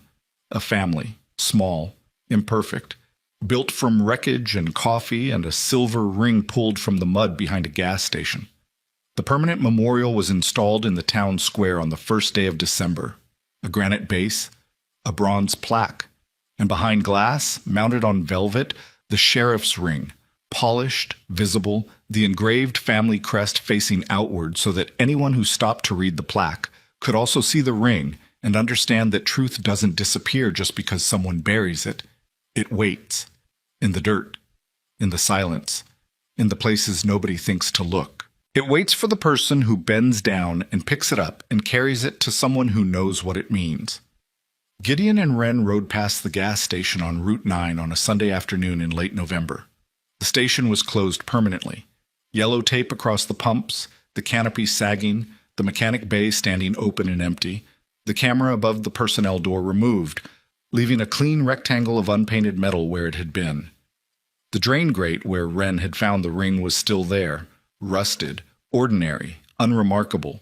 If you drove past it at speed, you'd never notice it. You'd never know that a 16-year-old girl had crouched beside it in the dark, reaching for copper wire, and had pulled out the only thing that connected a vanished sheriff to the men who had killed him. Wren was riding behind Gideon on the Harley, her first time on a motorcycle, her arms wrapped tight around his midsection, her helmet slightly too large, borrowed from Kell until Gideon could buy her one that fit. She'd been quiet for the ride, watching the road, watching the trees, watching the town pass by with the alert, scanning attention that was part of her wiring now and might never fully switch off. As they passed the gas station, she leaned forward, close enough that her voice carried over the engine. "I almost threw it away." Gideon slowed, not stopping, just easing off the throttle until the engine dropped to a low idle and the road noise fell away, and the only sounds were the wind and the bike and the quiet between two people who had been through something that had changed them both in ways they were still discovering. He looked at the empty building, the padlocked pumps, the drain grate, the ordinary, forgettable, unremarkable place where everything had begun because a girl was hungry and desperate and looking for anything she could sell for a few dollars. "Sometimes the smallest thing someone chooses to keep," he said, "saves an entire town." Wren didn't respond. She tightened her arms around his waist, a small gesture, barely noticeable, the kind of thing that could mean 100 different things or nothing at all. But Gideon felt it, felt the pressure of it through his leather jacket and the shirt beneath and the skin beneath that, and it reached something inside him that he had spent 14 years believing was dead. He opened the throttle. The Harley responded with its deep, familiar growl, the sound of a machine that was built to carry people forward, through weather and distance and darkness, to wherever they needed to go. They rode past the gas station and didn't look back. Behind them, the building sat empty in the afternoon light, and the drain grate rusted quietly beside the concrete apron, and the wind moved through the broken canopy with a sound like an exhale, like a town letting go of a breath it had been holding for a very long time. Ahead, the road curved through the mountains toward Blackridge, where a clubhouse with cinder-block walls and flickering lights would serve soup on Tuesday night, where 20 or 30 or 40 people would sit at a long table and eat without being asked where they came from, where a man with scarred hands would pour coffee into chipped mugs, and a girl who used to collect scrap metal would help clear the dishes and lock the door at the end of the night, and the space heater would click in the back room, and the motorcycles would sit in a row outside like sleeping animals, and the cold would come, and the cold would go, and the building would hold. It would hold because that's what shelters do. Not the ones made of concrete and steel. The ones made of people who have been broken and rebuilt, and who understand that the only thing worth building in a world that keeps tearing things down is a place where someone can walk in hungry and walk out fed, walk in frightened and walk out safe, walk in alone, and walk out knowing that alone is no longer the only option available. Gideon rode. Wren held on. The road unwound before them like a promise that didn't need to be spoken because it was already being kept, 1 mile at a time, one Tuesday at a time, one plate of soup at a time, in a town that had learned the hard way that the people who protect you aren't always the ones wearing badges. Sometimes they're the ones wearing leather. And sometimes the smallest thing someone chooses to keep saves everything.